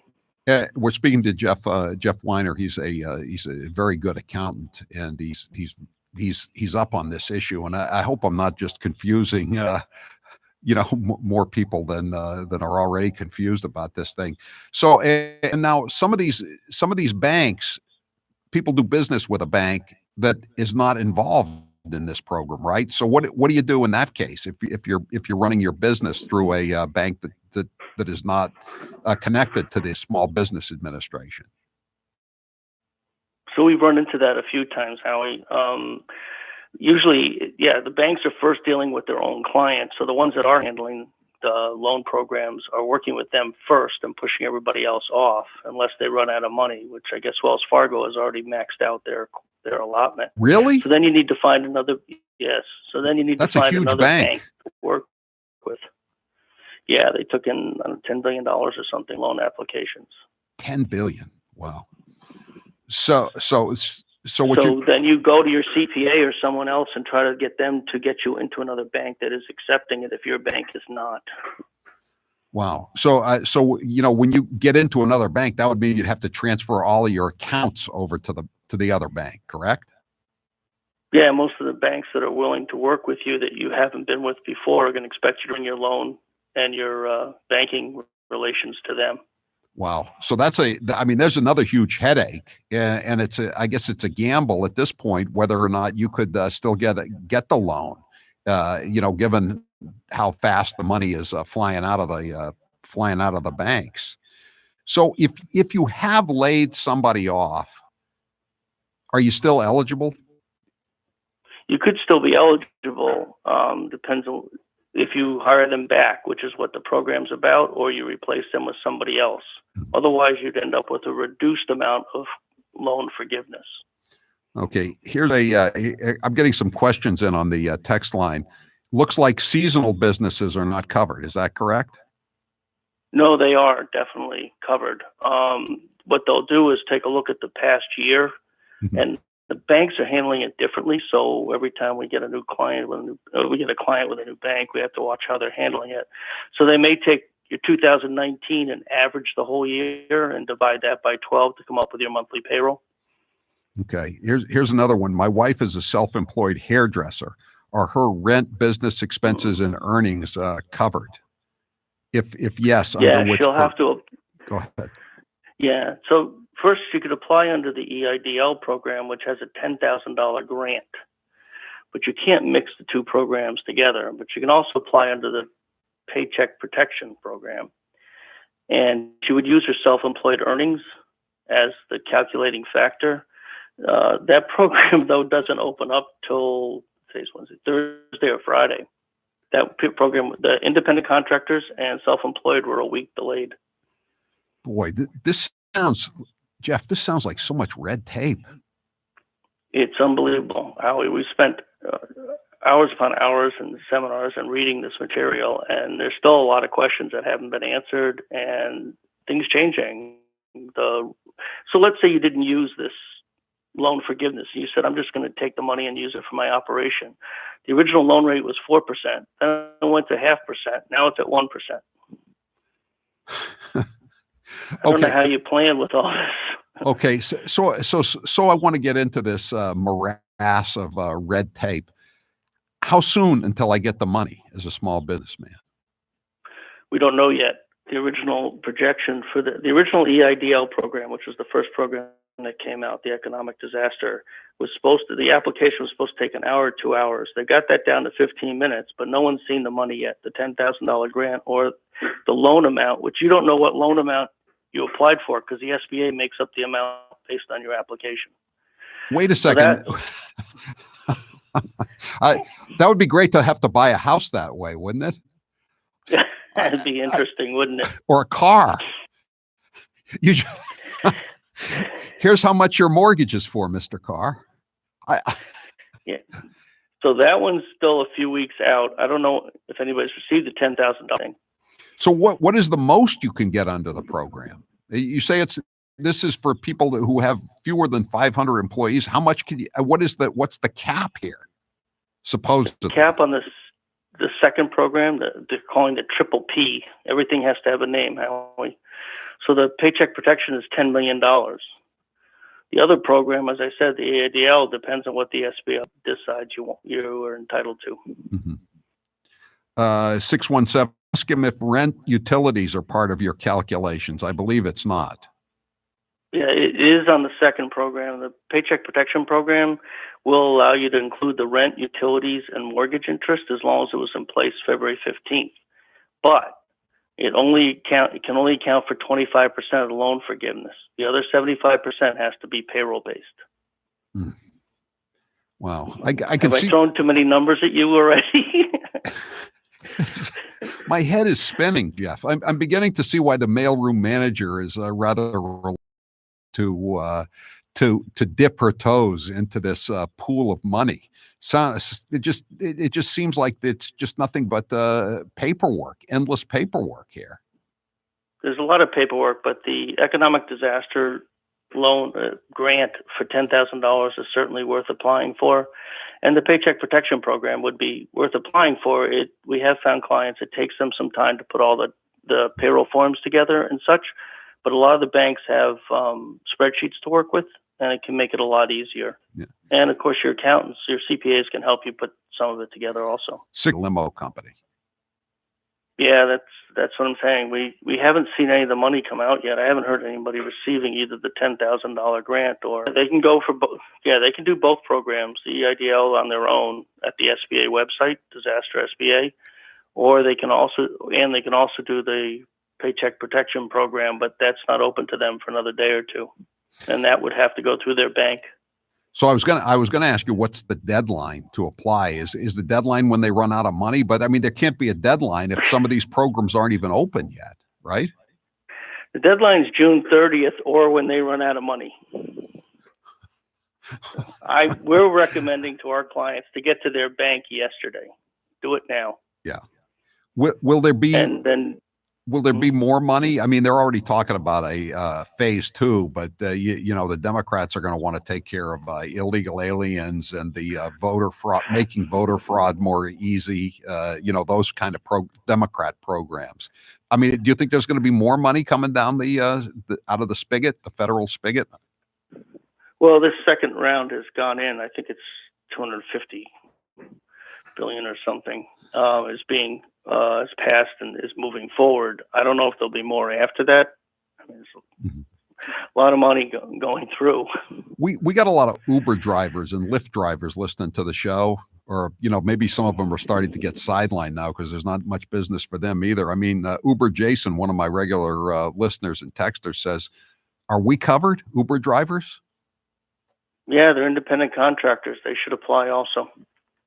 Okay. So everybody's got a shot, but you know, Jeff, I know you can't be held to a prediction, but how many people applying for this money do you think are actually going to get something from Uncle Sam?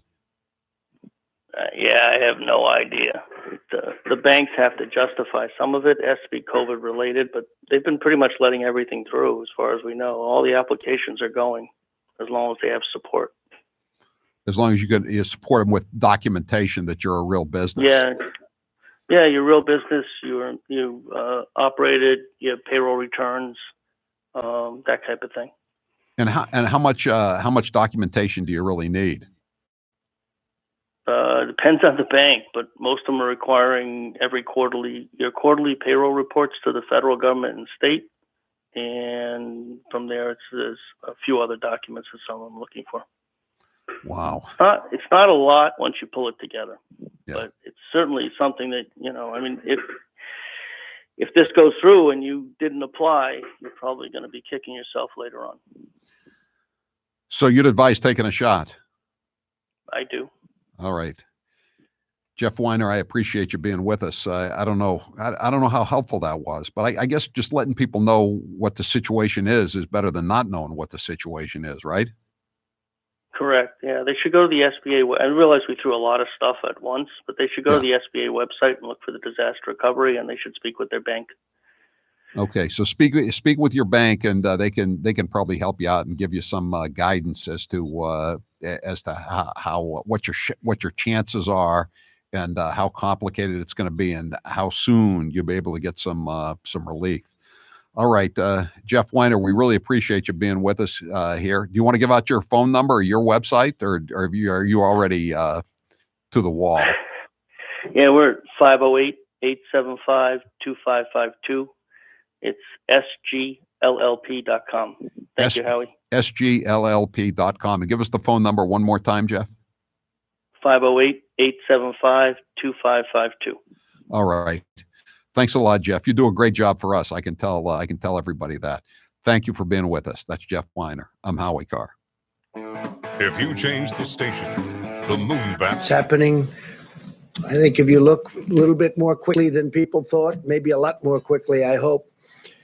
And it's something that all over the world we're watching, but people are watching us and seeing what we're doing, and they're very impressed. We're dealing with many countries right now, many countries, and we're giving them whatever information we're able to glean. I just spoke with the representatives of the UK, and I think that their great prime minister is doing much better today, or at least better. But certainly he's had a tough bout, and he's still going through a tough time, but he seems to be doing better, and that's good. And we send our regards to Boris and his family and his friends, all of the people that really love him. He's become a very popular, before this happened, became a very popular prime minister. He's doing an excellent job. He loves their country. He loves our country. So we appreciate everything he's done, and hopefully he's going to be okay. Speaking of great people and people that have done a fantastic job, I have Secretary of State Mike Pompeo with us, and I'd like to ask Mike to say a few words, and then I think what we'll do, in order to get him back to the State Department, we'll take some questions, and we'll then go on with the rest of what I'm going to say. Then we'll take some questions after that, and then Vice President Pence will take over. So, Mike Pompeo, please. Thank you, Mr. President. Under the President's leadership, my team and I at the State Department are doing our part to protect the American people from the virus, and importantly, to get them home. As you know, when many countries shut down their rail lines, their buses, their infrastructure systems, the capacity to get out of those countries, they were trapped, they were stranded. The State Department swung into action. Since January 29th, we have now repatriated over 50,000 United States citizens back to their homes. For more than 90 countries, more than 490 flights back to the United States from all across the world. This worldwide scale of our repatriation efforts is without parallel in our lifetime. We are coordinating with foreign governments, militaries, airport authorities, medical units, transportation companies, hotels, you name it. We're working with them to make sure the American people get back to be with their families. You can see behind me the map of the flights that we have brought back people from all across the world. Every day I get a chance to hear some of the remarkable stories from our team. Let me give you just a couple of examples. Our mission in Peru, working with the Peruvian military and police forces to send riverboats up the river to get citizens that were stranded deep inside the Amazon forest. Our mission in Nepal, make sure that a woman who was running low on medication could get what she needed at a pharmacy before boarding an evacuation flight that brought her back here. In Honduras, after the government imposed very strict 24/7 curfew and closed airports, our embassy sprang into action for stranded Americans, thousands of them. A 3-year-old boy told one of our consular officers just before he boarded the flight, "Thank you for helping me get back home to my dad." Pretty neat. We received similar messages from lots of people. They're proud to know that their country will not leave them stranded, and we're going to get them back home. One woman wrote, quote, "I was in tears when I received the email approving our flight back to the United States. God bless the United States of America." And another said, "I felt like I had allies there that actually treated me like a person or a family member, not just a number." The Repatriation Task Force, State Department, our consular officers have done great work. I want to thank our partners in the Department of Defense who have helped with some of these flights back home, and other government agencies, our sisters and brothers across the United States government and this administration that have helped get these people back. And then lastly, aside from our repatriation efforts, we continue to help countries around the world as well. We've got CDC officials helping these countries with expertise and all the things that these countries need to get their citizens safe and healthy and back so that we can get the economy all across the world, the global economy, back on its feet when this crisis is over. Thank you, Mr. President. Good, thanks, Mike. Maybe you stick for a little while. Sure. we'll see if anybody has any questions for Secretary of State. Anybody, please? Sure. Mr. Secretary, that's an amazing effort that you have made.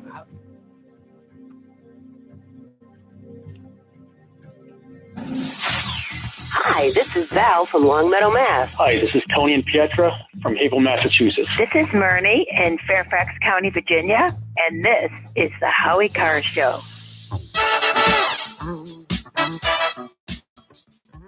844-500-4242. The president isn't taking questions yet. He just made a statement. Mike Pompeo talked about getting Americans back into the country, sort of the same issues we went over yesterday with the spokesman for the State Department. And we're gonna talk more about this, about how many Chinese still kept coming into the country, and how that was able to be finagled after the travel ban. It's a pretty interesting story, and we're going to have somebody on about that and tomorrow to discuss it. And we don't have much time in this hour. We'll be taking the questions of the at the president's press conference in the next hour. But apparently the toilet paper panic appears to be recurring, at least in California. This is from Los Angeles County. A 26-year-old Saugus man was in custody Tuesday for allegedly punching his mother during a fight over the family's toilet paper supply. Deputies were called to residence where the son had accused the mother of hiding the family's toilet paper. The mother later told deputies that she hid toilet paper from her son, adding that he uses too much of it. Deputies with the Santa Clarita Valley Sheriff Station have been responding to many reports of family violence, some involving toilet paper, some not, as people are crammed together in their homes during the shelter-in-place derivative. Okay. So here's another case from California yesterday, from Southern California. Nearly 200 rolls of toilet paper found in stolen SUV pulled over in Beverly Hills. This happened at the intersection of Santa Monica Boulevard. That's Whitey Bulger country. I guess it's a long road. Santa Monica Boulevard and Rexford Drive, right in front of the police station. When officers searched the white SUV, was this the same SUV that was involved in the O.J. Simpson chase? They found 192 rolls of toilet paper inside. The driver was arrested and faces multiple charges unrelated to the toilet paper. Are you going to auction off the toilet paper? A Facebook user asked, asking for a friend. I'm Howie Carr. Hey guys, it's Grace. Howie is always giving me great advice. Never speak when you cannot. Accurately, timely, completely, transparently, and thoroughly, just as quickly as they can gather it. We'll leave for another time to evaluate how everyone did in that. Go ahead. Thank you, President Trump. And Secretary, I have a question. The World Health Organization has a fundraising drive for $700 million for coronavirus resources. China has only donated $20 million. The United States actually has donated less. So do you feel that China should be giving more to this World Health Organization effort? And can you comment on the U.S. donation? You want to say something, Mr. President? Just say we help. At this point, we're reevaluating our funding with respect to the World Health Organization. Now, this is very consistent with what President Trump said since the beginning of his campaign. Organizations have to work. They have to deliver the outcomes for which they were intended. And we need to make sure that not only the World Health Organization, but every international organization, that we take taxpayer money and give it to them for the benefit of America. We need to make sure it's delivering on those taxpayer dollars. The World Health Organization is no different in that respect. They have to execute on the mission that they are designed to achieve. And we've seen with respect to the World Health Organization, here we are. It hasn't accomplished what it was intended to deliver.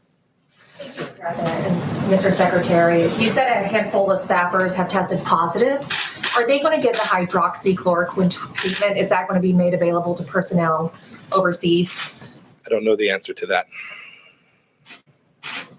But know that we'll deliver the best medical care every place we can. Some of them are in difficult places where there's not a lot of medical help. We've done our best to move that medical assistance forward to them in the field. Jeff. Thank you, sir. Mr. Secretary, right here. Can you give us an update on numbers you're seeing about coronavirus cases in Iran and whether or not you have any updates on the United States helping them with that? So with respect to our assistance to Iran, we've offered from the first day we knew that the virus had struck the people of Iran, we offered humanitarian assistance. I regret that they chose not to take that. I've heard people talking about sanctions. The world should know there are no sanctions that prevent humanitarian assistance, medical supplies, pharmaceuticals from going to Iran.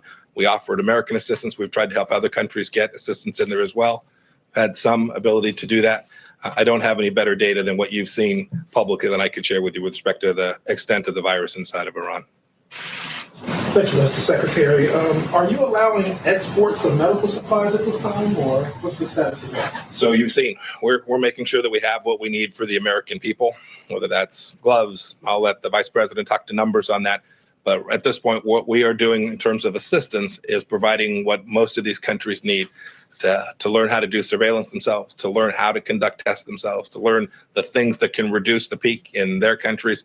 Those are the kind of things. And we've been doing this, you should know. The United States has been incredibly generous. We have CDC officials like no other country in the world out helping these nations build out their healthcare, global epidemic healthcare infrastructure. It's good people like that you see sitting to my right that have been working on this all their life, all around the world, putting these countries in a place where they're better prepared for a virus like this one. Have any U.S. diplomats or U.S. officials contracted the virus as they've tried to rescue U.S. citizens abroad? Not that I'm aware of. But there's no doubt. I remember when we sent our team to get our officials and about 800 American citizens, non-government citizens that were living in Wuhan. I remember when we sent one of our first repatriation flights in there, we were very careful. We sent trained professionals in, but they were going into a very, very difficult, very fraught place. We were blessed. They all got back with no one having contracted the virus on that trip. I'm not aware of any of our officials that have had the virus attack them while they were performing their functions, trying to get people back. And we have a number of State Department officials who have COVID-19 now and are working their way through. In fact, we've had 3 fatalities of local employees, not U.S. direct hires, but local people who were working for the State Department and embassies around the world. We've had 3 fatalities so far. So there have been some calls on the World Health Organization for a leadership change there. I was wondering what your thoughts are on that. Senator Martha McSally, for example, has called for Dr. Tedros to resign. I don't want to look. This is not the time to be doing that kind of change. There'll be a lot of time to look back and see how the World Health Organization performed. In the meantime, what our task is to preserve and protect the American taxpayers, to make sure that our resources don't go to places that aren't going to deliver on behalf of the American people in the world. And President Trump and I are determined to do that. Okay.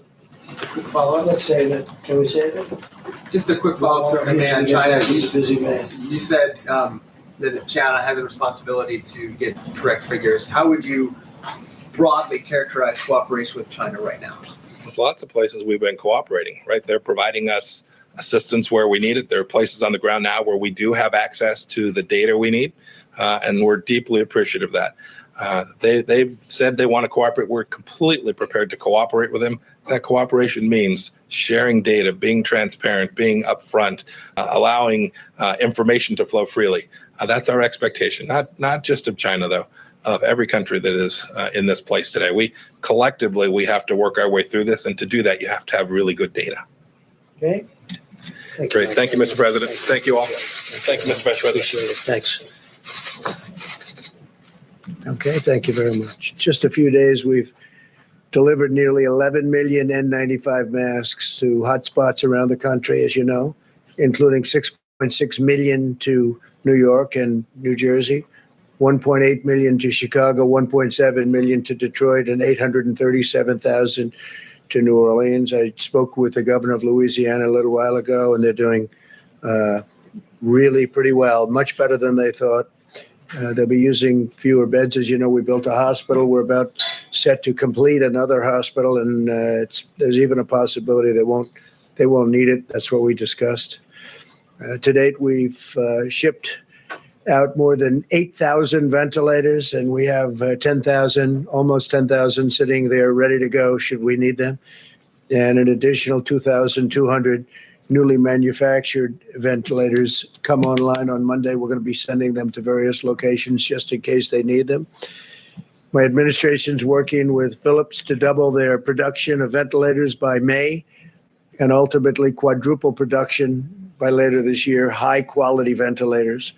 We're eliminating bureaucratic barriers to pave the way for Philips, major investments in American manufacturing sites and sales.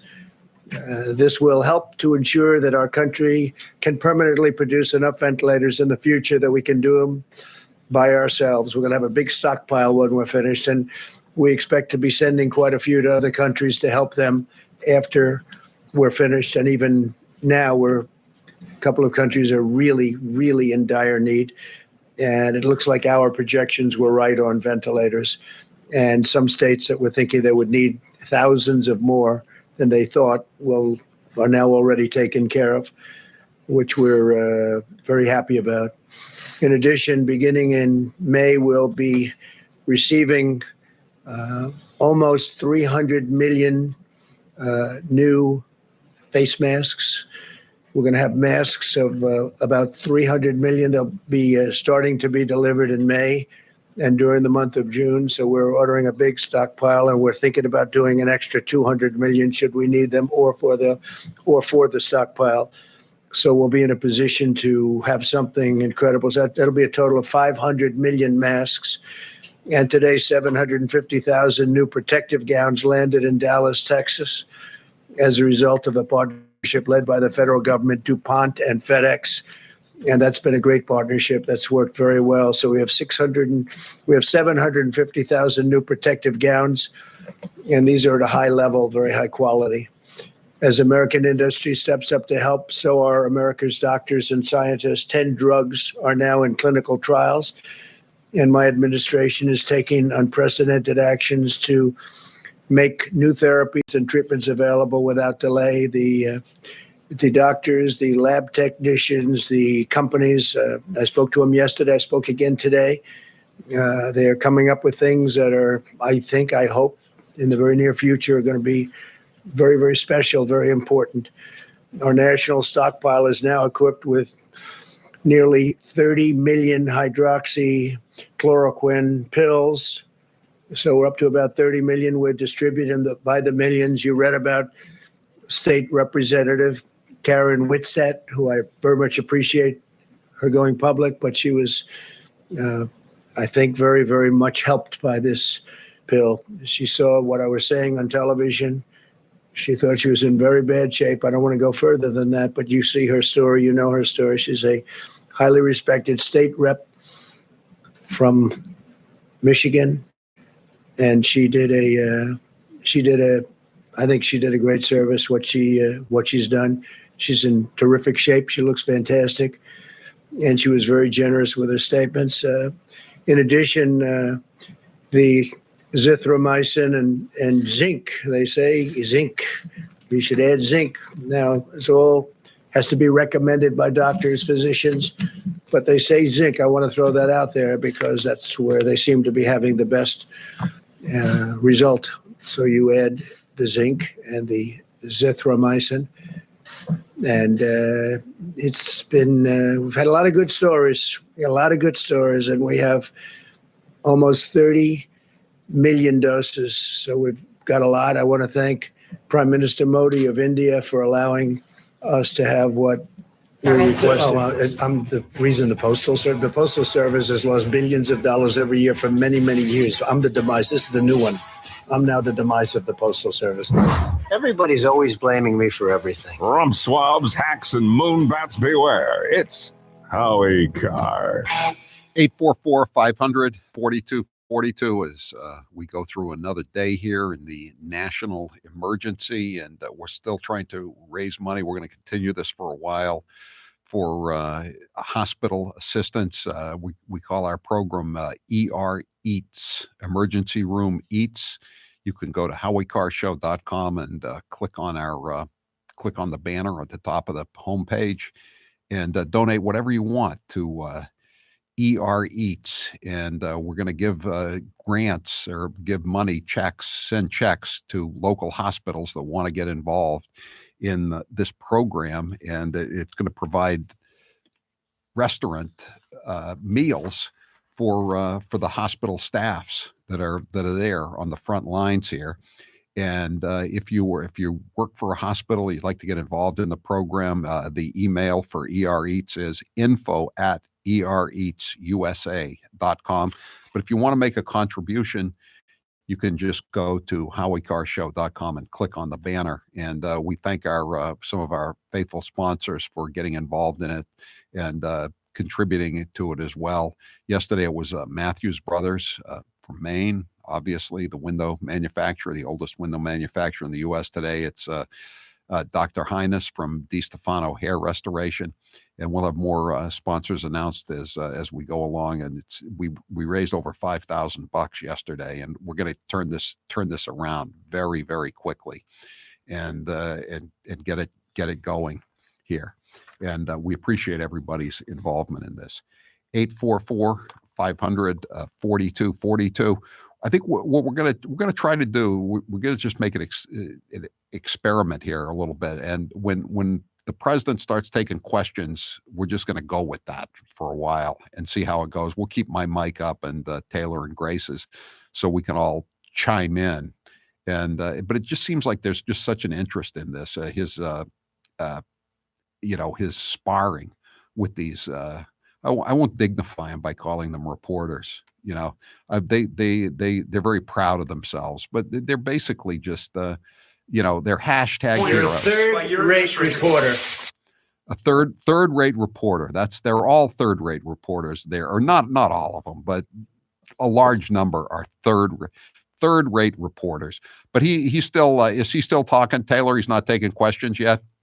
Not yet. Not yet. So we'll take a couple of calls. We haven't been taking as many calls the last few weeks for obvious reasons, but we still appreciate your input, and thanks to everybody who texted in when we had Jeff Weiner, the CPA, on. And what a morass it seems to be getting into. But he's recommended people give it a shot. I guess it's easier if your bank is already in the program, rather than having to transfer everything over. Then it's kind of a crapshoot. All right. Kelly, you're next with Howie Carr. Go ahead, Kelly. Hi, Howie. How are you? Good. I just wanted to talk to you. St. Luke's Hospital in New Bedford, the nurses that are caring for the COVID-19 patients aren't given the PPEs. They're locked up. I don't know. I don't know the thing is, Kelly, I don't want that to go out because we don't know what the situation is there. And we don't want to have people making charges that we can't back up. And I don't know the answer to that question, but thank you. Maybe you could take that up with Phil Paleologos at WBSM. My mother-in-law's a worker there. I'll check with her. Okay, and Taylor knows some people at the hospital. We'll check into it here because we have the connections to Bristol County, obviously. So we'll check into that, Kelly. Okay, thank you very much. By the way, we get a comment from the mother who had the fight with her son over the toilet paper in L.A. Did she? He's a good boy, a very good boy. He just uses too much damn toilet paper. Maybe you could buy him some of his. Don't give him the Charmin or the Cottonelle. Get him some of the cheap generic brand, Mom. Poop. Jerry, you're next with Howie Carr. I'm trying to solve these domestic problems that are arising here. Nothing worse than a son and his mother going at one another. It's almost like they got a winning lottery ticket they're arguing over. Jerry, you're next with Howie Carr. Go ahead, Jerry. Yeah, how you doing, Howie? I was just wondering if you had an opinion on this. What if this virus was released purposely from that bio building lab that they had going on? I know.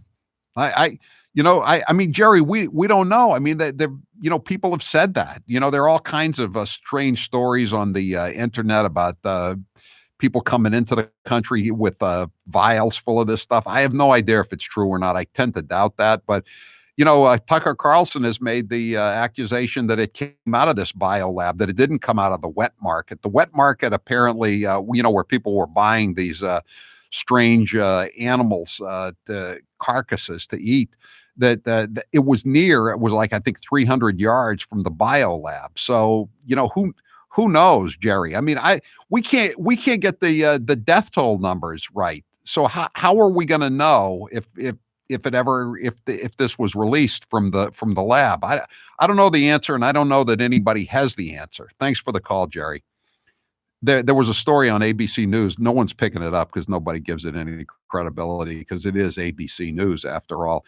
But they're saying that the intelligence community reported in November that this was going on, which is very interesting because the first case, as far as I can determine, wasn't reported anywhere, even though China kept it under wraps, but it wasn't even reported in China until November 17th.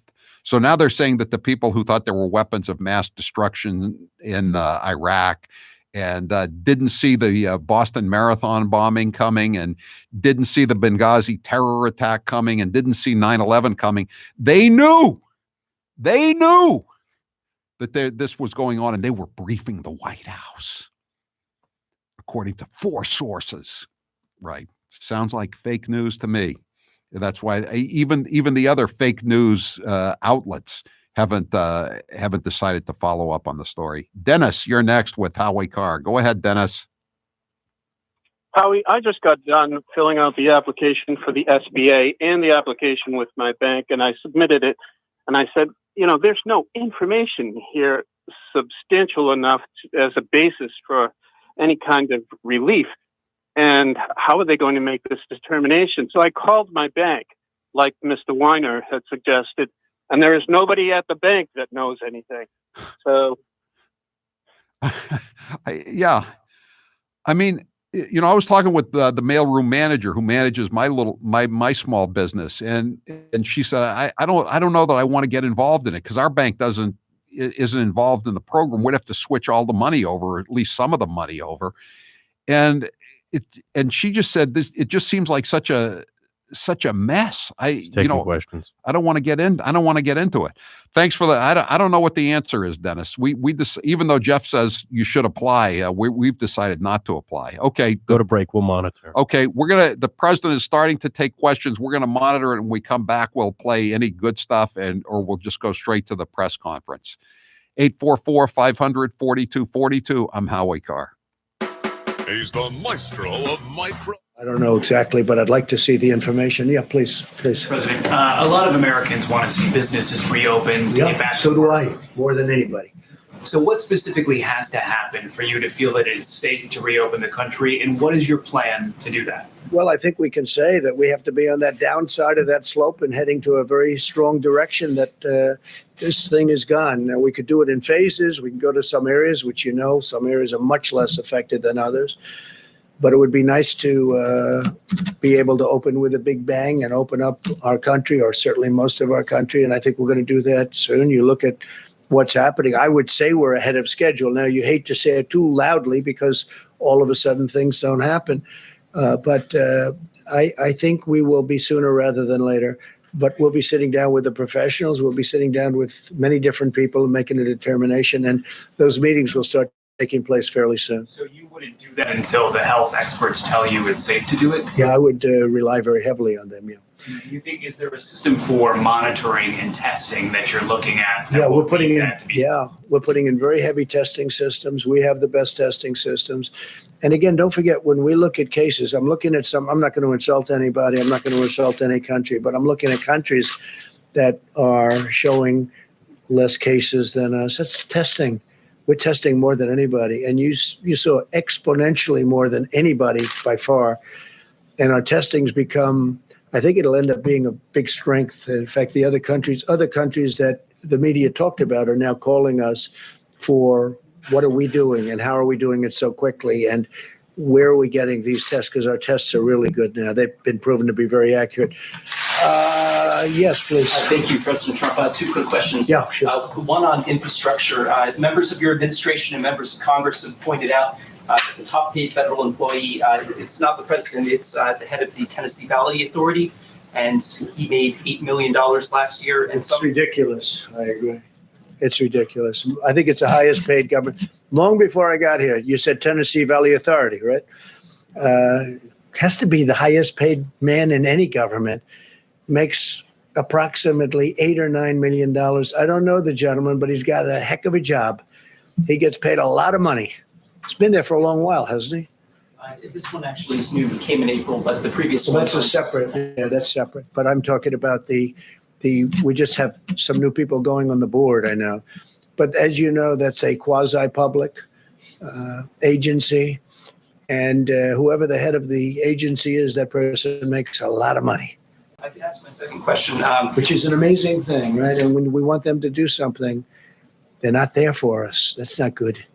That's not good. They've been there for a long time. That's been a story for a long time.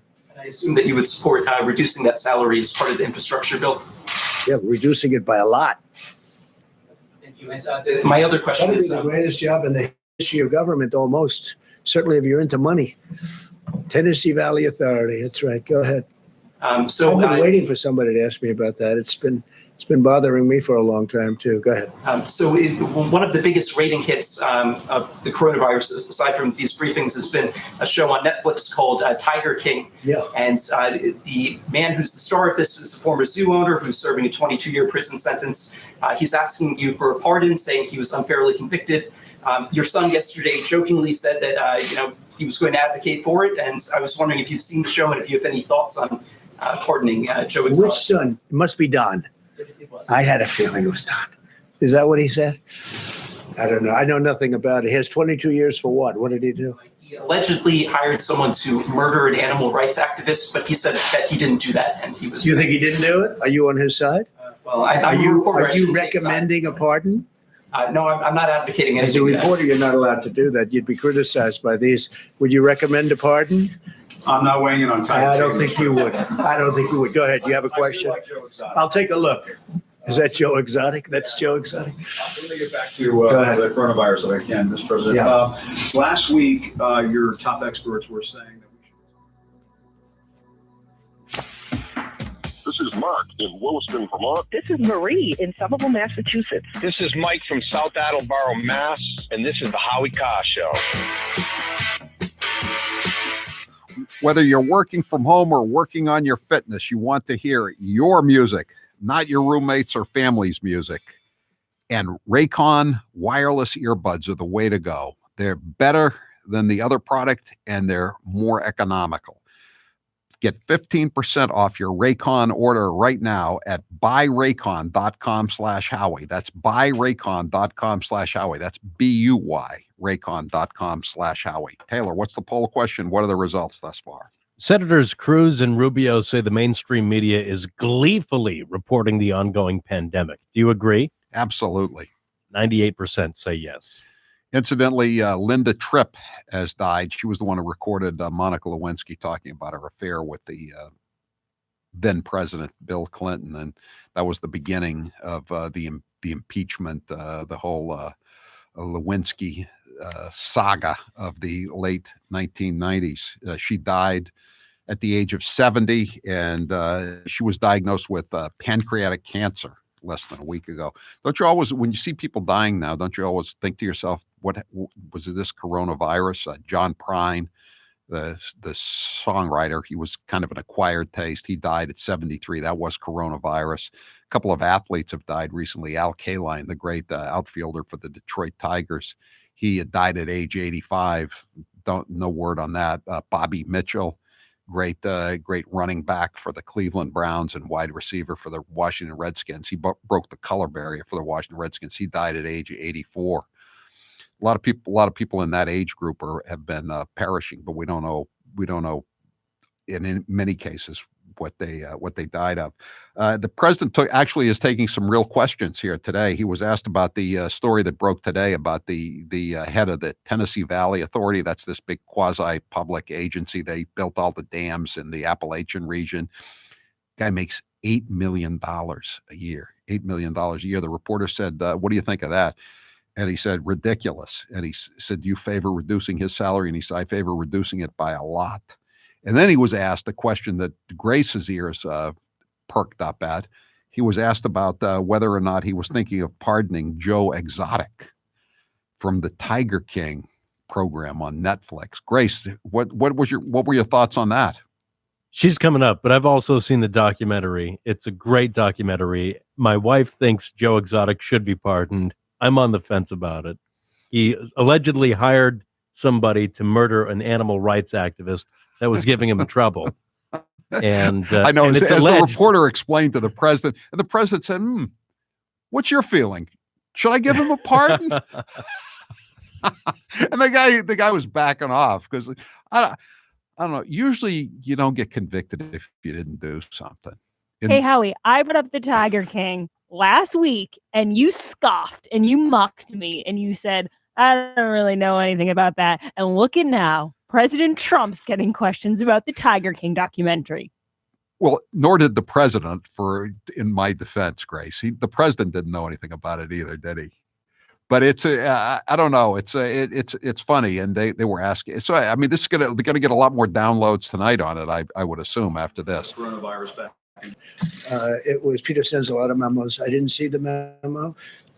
As you know, World Health was saying that was not correct because at the time they called it wrong. But I didn't see the memo. But I acted as quickly as people were shocked that I acted so quickly, and everybody thought I was wrong because I did act so quickly, as you know. With respect to closing the borders, with respect not only to China, but with Europe, I closed the borders. And I think the Health Organization today warned against politicizing. I agree with that. He said that consequence of this politicization could actually create more body bags. It's a pretty vivid image. I mean, what do you believe the consequences of the U.S. pulling its funding of the WHO? Well, I think when you say more body bags, I think we would have done and he would have been much better serving the people that he's supposed to serve if they gave a correct analysis. I mean, everything was, I said, China-centric. Everything was going to be fine, no human to human, keep the borders open. He wanted me to keep the borders open. I closed the borders despite him, and that was a hard decision to make at the time. We were all together. We made a decision against the World Health Organization. So when he says politicizing, he's politicizing. That shouldn't be. But look, we spend $450 billion, $452 billion, almost $500 billion last year, hundreds of billions in previous years. And they got to do better than that. They got to do better. When you talk about politics, I can't believe he's talking about politics when look at the relationship they have to China. So China spends $42 million. We spend $450 million. And everything seems to be China's way. That's not right. It's not fair to us. And honestly, it's not fair to the world. Okay, question in the back? Yeah. Thank you, Mr. President. There's breaking news today, a couple of reports from a couple different outlets that Jared Kushner's team is seeking to create a national coronavirus database, a tracking system for patients who've been diagnosed. Now, his spokesperson said that that's not true. Yeah, it's not. I have never heard about it.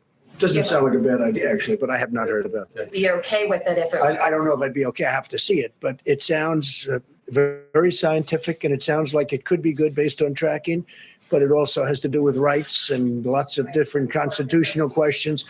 I have not heard that at all. So some people are concerned it would be like the post 9/11 Patriot Act that it ultimately led to the FISA abuse. Are there any? He just said it didn't exist. Abuse of which I was the one abused. And a couple of other people, in all fairness.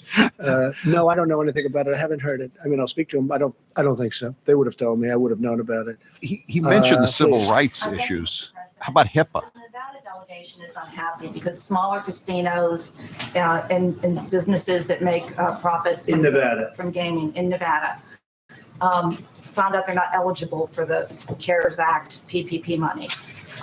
Is this? And I talked to one. Member who said you gaming, mean because of the number of employees? Because of the number of employees, and yet they're small business. And they thought gaming would not be treated any differently than any other business with this. Was this? Well, I could look at that. I could look. It's a great state, and I will take a look at that strongly. Are you talking only the smaller casinos? Yeah, I'll take a look at that. Fine, I don't mind that. Please. Yeah, we'll take a look. Yeah, we haven't heard. Nobody's told me about it, but I'll look at it. these are semi-legitimate questions tonight. Well, the one about comparing, the tracking to the FISA abuse. Who's going to break the ice?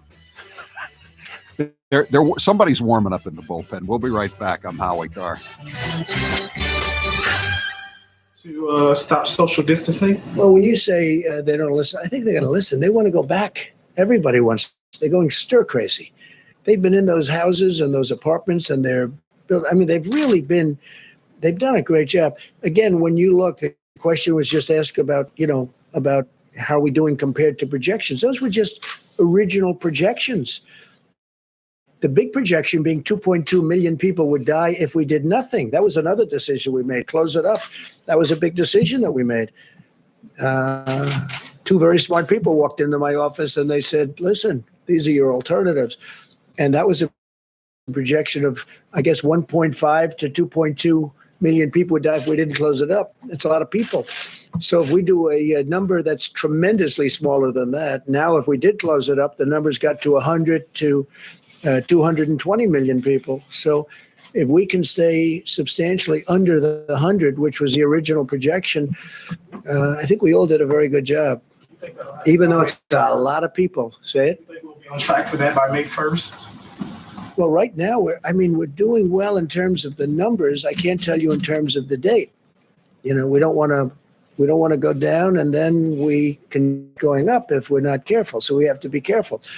As far as distancing, social distancing, and other things, certainly for a while, at some point that's going away. We'll be able to sit next to each other and everything like we have all our lives. This is a very unique thing. This has not happened anything like this of this magnitude since 1917, 1918, the Great Pandemic. That was something. But people want to sit next to each other at restaurants. They want to sit next to each other like normal at a football game, baseball game, basketball game, hockey game. No, we want to go back to life. Now, the first period of time, maybe we'll go a little bit slower and maybe we'll be talking about distancing. But at some point, we expect to be back like it was before. And hopefully it'll never happen. Hopefully it will. If it does happen, it's going to be in 100 years from now. The last one, 1917. That's something. It's a long in the middle of this pandemic, really putting their lives on the line. And you said, well, if they do that, vote by mail, perhaps we'll have voter fraud in this country. I just wanted to ask you, voters in 5 states, Utah, Colorado, Hawaii, Washington, and Oregon, all vote by mail.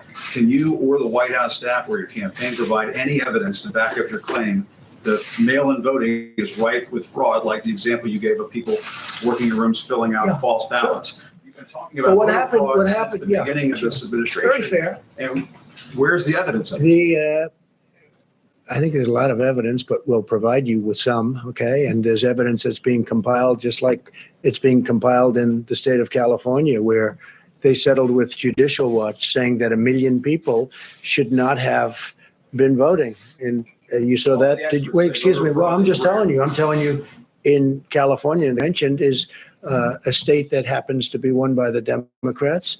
And if you have a position like me, where it's registered, you're here, and we're voting someplace where I'm not. I haven't left the White House in, I guess, months, other than to ask a ship to, wave it goodbye to New York, which, by the way, is now going, as you know, being used for the purpose that we're talking about, which a lot of people wanted. Wait a minute. Voting doesn't work out well for the Republicans. Well, so it hasn't. It certainly hasn't. But if you're a senior citizen and if you're somebody that needs it, I'm all for it. But they have to be very careful, because the things with which party does it. But thousands of votes are gathered and they come in and they're dumped in a location, and then all of a sudden you lose elections that you think you're going to win. I won't stand for it. Well, we're going to find out about the proof, because you're going to see what's going on. And I'm not going to stand for it. Our voting system, first of all, we should have voter ID. When you vote, you should have voter ID. And if you send... So, look. Why did you check those boxes? So...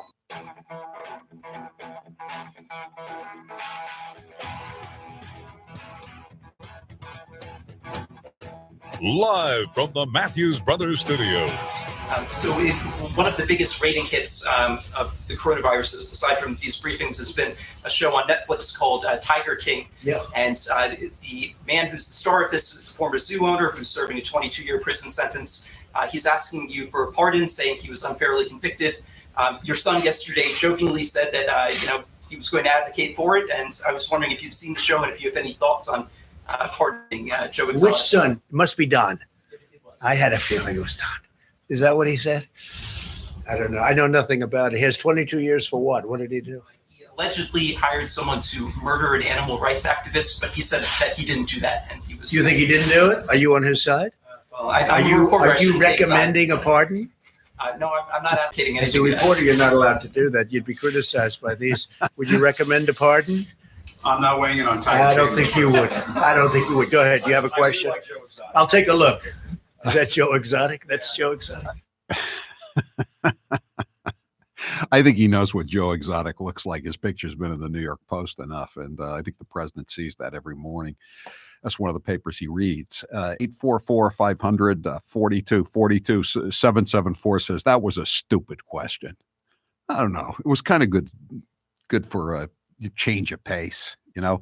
Then during the break, they were asking him about his opposition to the Democrat plans to steal the election with mail-in votes, and he just said, "Come on, there's what's been going on with these schemes.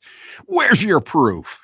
We're talking about, which a lot of people wanted. Wait a minute. Voting doesn't work out well for the Republicans. Well, So it hasn't. Isn't your It concern really certainly just hasn't. political? But if you're a senior citizen and if you're somebody that needs it, I'm all for it. But they have to be very careful because the things with bundling and all of the things that are happening with votes by mail, where thousands of votes are gathered. And I'm not going to say which party does it, but thousands of votes are gathered and they come in and they're dumped in a location. And then all of a sudden you lose elections that you think you're going to win. I won't stand for it. Well, we're going to find out about the proof because you're going to see what's going on. And I'm not going to stand for it. They had a Korean American Republican down in Southern California, and she won fairly convincingly. And then they started harvesting votes. He's talking about Bernie and Biden. And then she lost, but they don't care. A woman of color lost, but now they're talking about Bernie and Biden. That's a weird deal going on there. I don't know what's happening. And I don't know why President Obama hasn't supported Bernie's Joe keeping his Biden delegates. a long time ago. There's something he feels is wrong. Why isn't he'll come out? I'm sure he's got to come out at some point because he certainly doesn't want to see me for 4 more years. We're not, we think a little bit differently. You know what? I'll tell you, it does amaze me that President Obama hasn't supported Sleepy Joe. It just hasn't happened. When's it going to happen? When is it going to happen? Why isn't it? He knows something that you don't know. That I think I know, but you don't know. Yikes. So it'll be interesting. But with Oh my Bernie, I God. saw his standard fare today. I watched. Don't be a tease, I hope that Mr. a lot of Bernie President. Sanders people, just like they did last time, we got a tremendous percentage of Bernie people. And I think they voted for me largely because of trade, because Bernie and I agree on trade. We agree that the United States has been ripped off by virtually every country they do business with. The difference is I've done a lot about it and I'm doing more about it.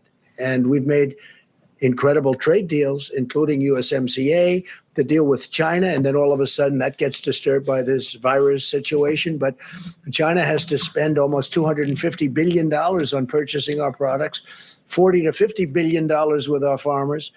And the Bernie Sanders people are big believers on what I'm saying on trade. And I got a lot of them in the last election that surprised people, but it didn't surprise me. No, those are great people. They're great people. But I just, look, I'm looking at Bernie Sanders. I watched this morning. And I said, what is that all about? Like you saw that the delegates. He's not giving up his delegates. He's keeping them. And he said he wants to get more of them. And I think he's doing it to negotiate, I assume. But I don't know. That's a hard thing to do. Yeah, Jeff, go ahead. Mr. President, OPEC is meeting with Russia tomorrow and some other countries to discuss oil prices. Yeah. Oil prices are at $23 a Oh, that's good. Finally, somebody knows something when they ask a question. What is your message to them ahead of their meeting tomorrow. Will the U.S. consider a coordinated cut of production here? I don't think, look, we already cut. We're like very market oriented. If you look at Texas and if you look at North Dakota and if you look at some of our states that do this very well, they've already cut way back. They cut back automatically. But in the case of Russia, in the case of Saudi Arabia, they increased production at a time when you didn't need it. And then they got hit by the virus, which knocked out 40% of the market. And now they're flooded with oil. Look, I just say this. You have two countries that are getting hurt very badly. Russia's getting hurt. That's their primary source. And Saudi Arabia, that's definitely their primary source. And it doesn't make sense that they flooded the market for whatever reason they did that for themselves. It's an argument that they had. And I think they'll straighten it out. A lot of progress has been made over the last week. And it'll be interesting to see what comes out of OPEC tomorrow. But OPEC, obviously, for many years, I used to think OPEC was very unfair. I hated OPEC. You want to know the truth? I hated it because it was a fix. But somewhere along the line, that broke down and it went the opposite way.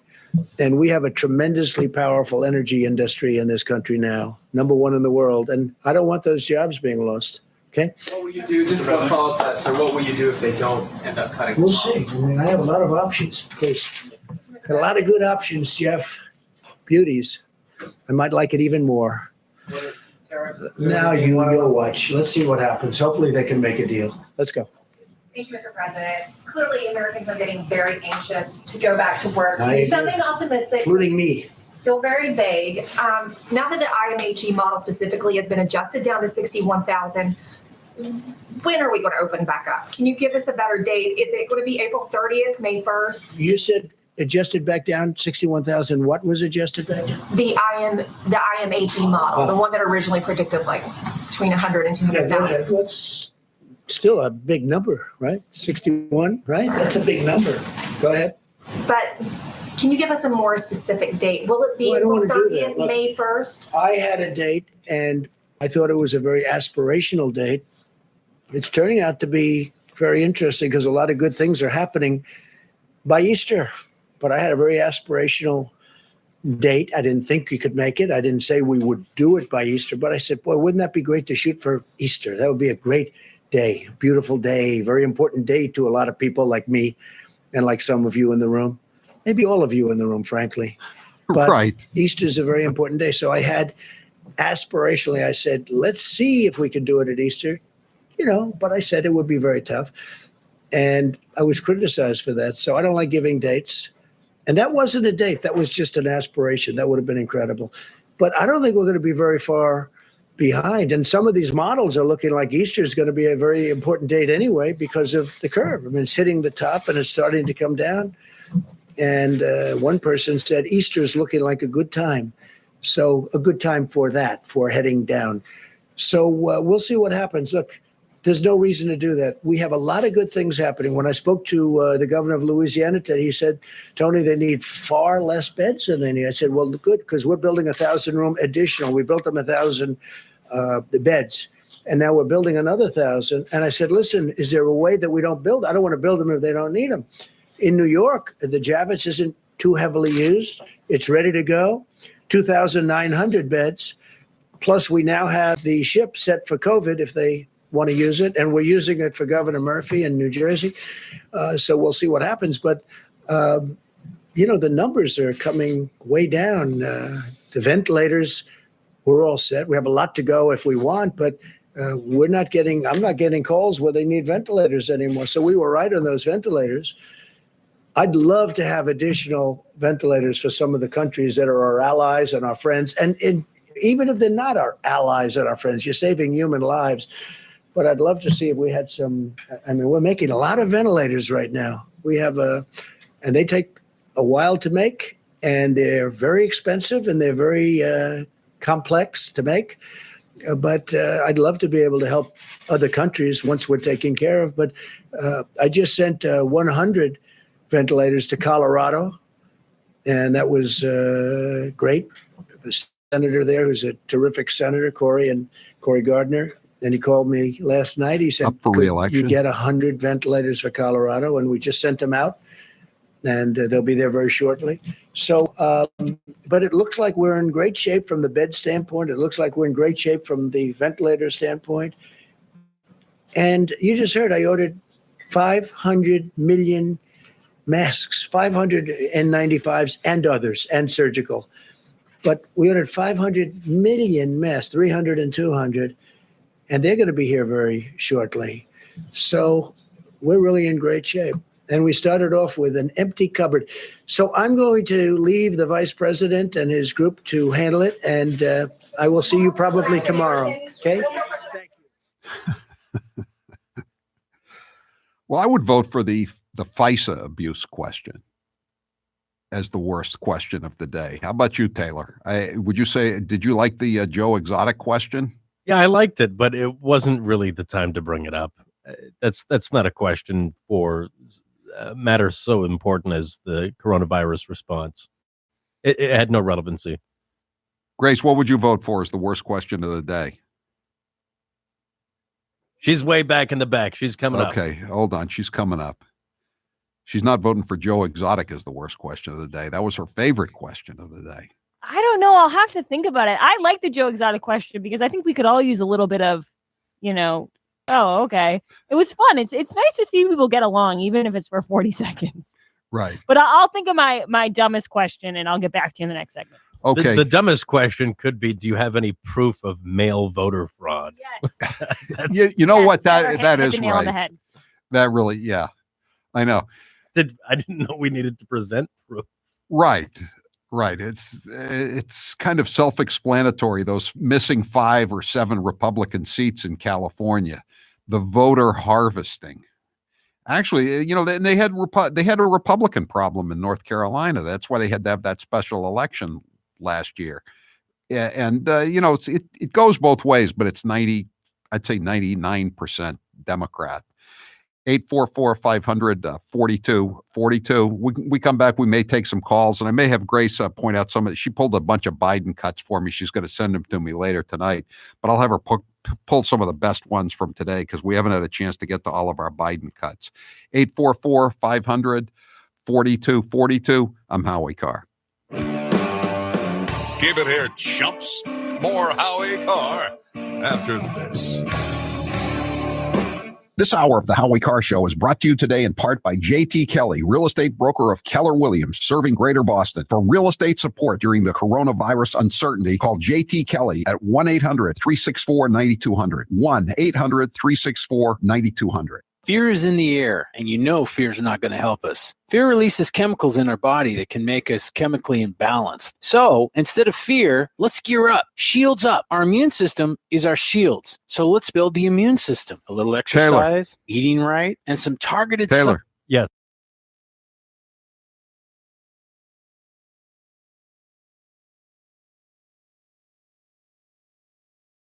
Main ingredient is allicin. Google the benefits of garlic and see for yourself. 1 pill is equal to 20 cloves of garlic. 20 cloves! And no smell. This is not just a garlic pill. So pack this product in your immune arsenal and feel the difference. Log on to getthetea.com. That's getthetea.com and order yours today. And if you go to getthetea.com, scroll down, you'll find the tea and Heart Love together on sale. That's getthetea.com. Mention Howie in the coupon code, hit apply, and receive free shipping. That's getthetea.com.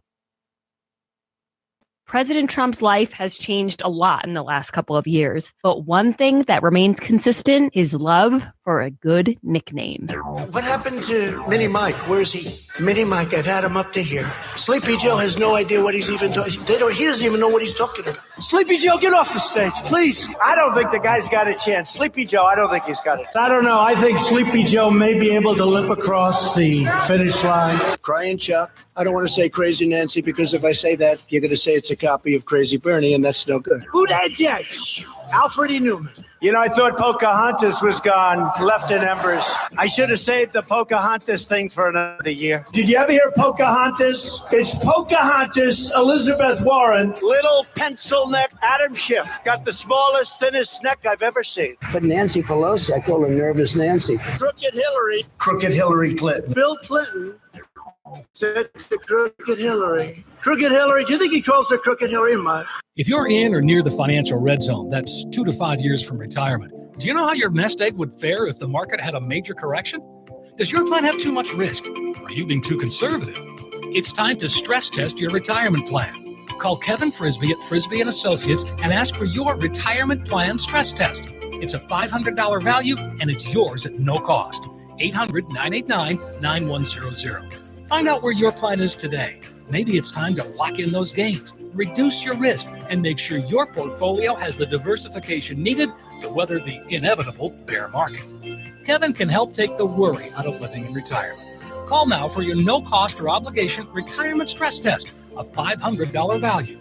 Call Kevin today, 800-989-9100. That's 800-989. And now, an interview with the Emperor of Hate, Howie Carr. How did you come up with the name VB? My first producer and I both had steady girlfriends, or we were married or whatever. And VB was always saying that we were whipped. You know what I mean? Finally, I said, you don't even have a girlfriend. I've never seen you with a female. As a matter of fact, I don't think you have ever had sex. You are just a virgin boy. What is your biggest fear? That Donald Trump will not be reelected in 2020 and that some horrible Democrat will come in and finish off the destruction of this once great country. Out of all of your daughters, who is the least like you and why? Probably Charlotte, even though we went to the same high school, Deerfield Academy. She has a different sense of her responsibilities than I do. Let me put it that way. She has a different regard for money. She's not a cheap bastard, in other words.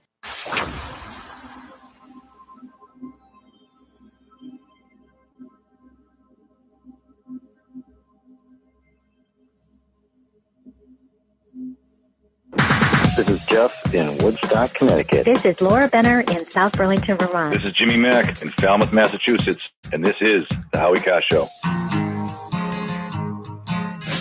844-500-4242. Farmer John texts in from the 860. No loans or grants for farmers, only payroll protection. A lot of good that does. I'm a one-man band. I'll support Trump again, but this is going to get worse before it gets better. Raw milk is being dumped across the nation. Well, I don't know. 844-500-4242. The Globe's headline is Mass reports 1,588 new coronavirus cases, 77 new related deaths. That's an interesting way to put it. Related deaths. Are they admitting that some of the people who are dying are just have test positive for the virus, but there was another cause that really killed them? Are they finally acknowledging this? 844-500-4242. I looked at the chart of the Globe today. 84% of the victims of coronavirus are over the age of 70. 80%. 844-500-4242. Grace, do you have one or two cuts? You're going to send me all the cuts after the show, but do you have one or two cuts that we haven't played from Joe Biden before we go to the calls? Yeah, I'm just going to shout them out and Taylor can play them. Taylor, let's start with cut 17. And I promise you, if I'm your president, I'm going to fight like hell to see your strength grows. I promise. Thank you, and stay safe, folks. Stay safe. God love you all. I didn't know what he meant. See your strength. Your strength goes. Is that what he said? Your president, I'm going to fight like hell to see your strength grows. I also love when he talks about his 10-point plan. I'm a big fan of that because it's kind of a tricky combination of words. 10-point plan. Okay. This is cut 11. Trump likes to say he's a wartime president. Well, he needs to step up and act like it. I've offered him a 10-point plan. I called the Make Work Checklist. Howie, I also have noticed Isn't it Make It Work on the Make website? America Great Again checklist. I've also noticed he's apologizing a lot in these virtual interviews. I don't know if it's because of the lag. He feels awkward and he's interrupting people. Yeah. But he can't seem to just move past it and keep talking. Let's do cut 18. That certainly includes those from 1,000 feet underground. You got it, man. 30,000 feet in the air. I tell you what, we got to take care of those miners. I come from Scranton. I watched it as a kid. I watched it die. I know it's an entire culture. It's not just a job. It's more than that. And we owe them big. We owe them big. Anyway, I'm sorry. Keep talking. No, look, I appreciate it. It's kind of sweet and sad how he keeps saying he's sorry, Did even you though he's see- running for president. You got the other one, cut 20, another one, right? So we owe you. And I'm going to remind everybody when this is over how much we owe you, because we got to write things and they're not right yet. Anyway, thanks. I'm sorry to take so much of your time. Thank you very, very much. And Howie, you can tell that he's really practiced the H1N1 because he's nailing it now. This is cut 9. We need more inspectors. We need them inspecting workplaces and holding employers accountable during this crisis and every day. That's what we did in our administration during the H1N1 virus outbreak. He got it early in the Obama-Biden. Yeah, I noticed that too. He wasn't that bad in this PBS interview, but he definitely had some moments. It's more just, you can just tell he sounds really old. That's all. It's kind of sad. Send me everything, Grace, including that I one we will. played earlier. That really. And I know I'm locked in a basement. That one and all the other ones. Officer Mark, you're next with Howie Carr. Go ahead, Officer Mark. Howie, those Biden cuts are great. I mean, he sounds like Norm Crosby. Remember him? Yes, I do.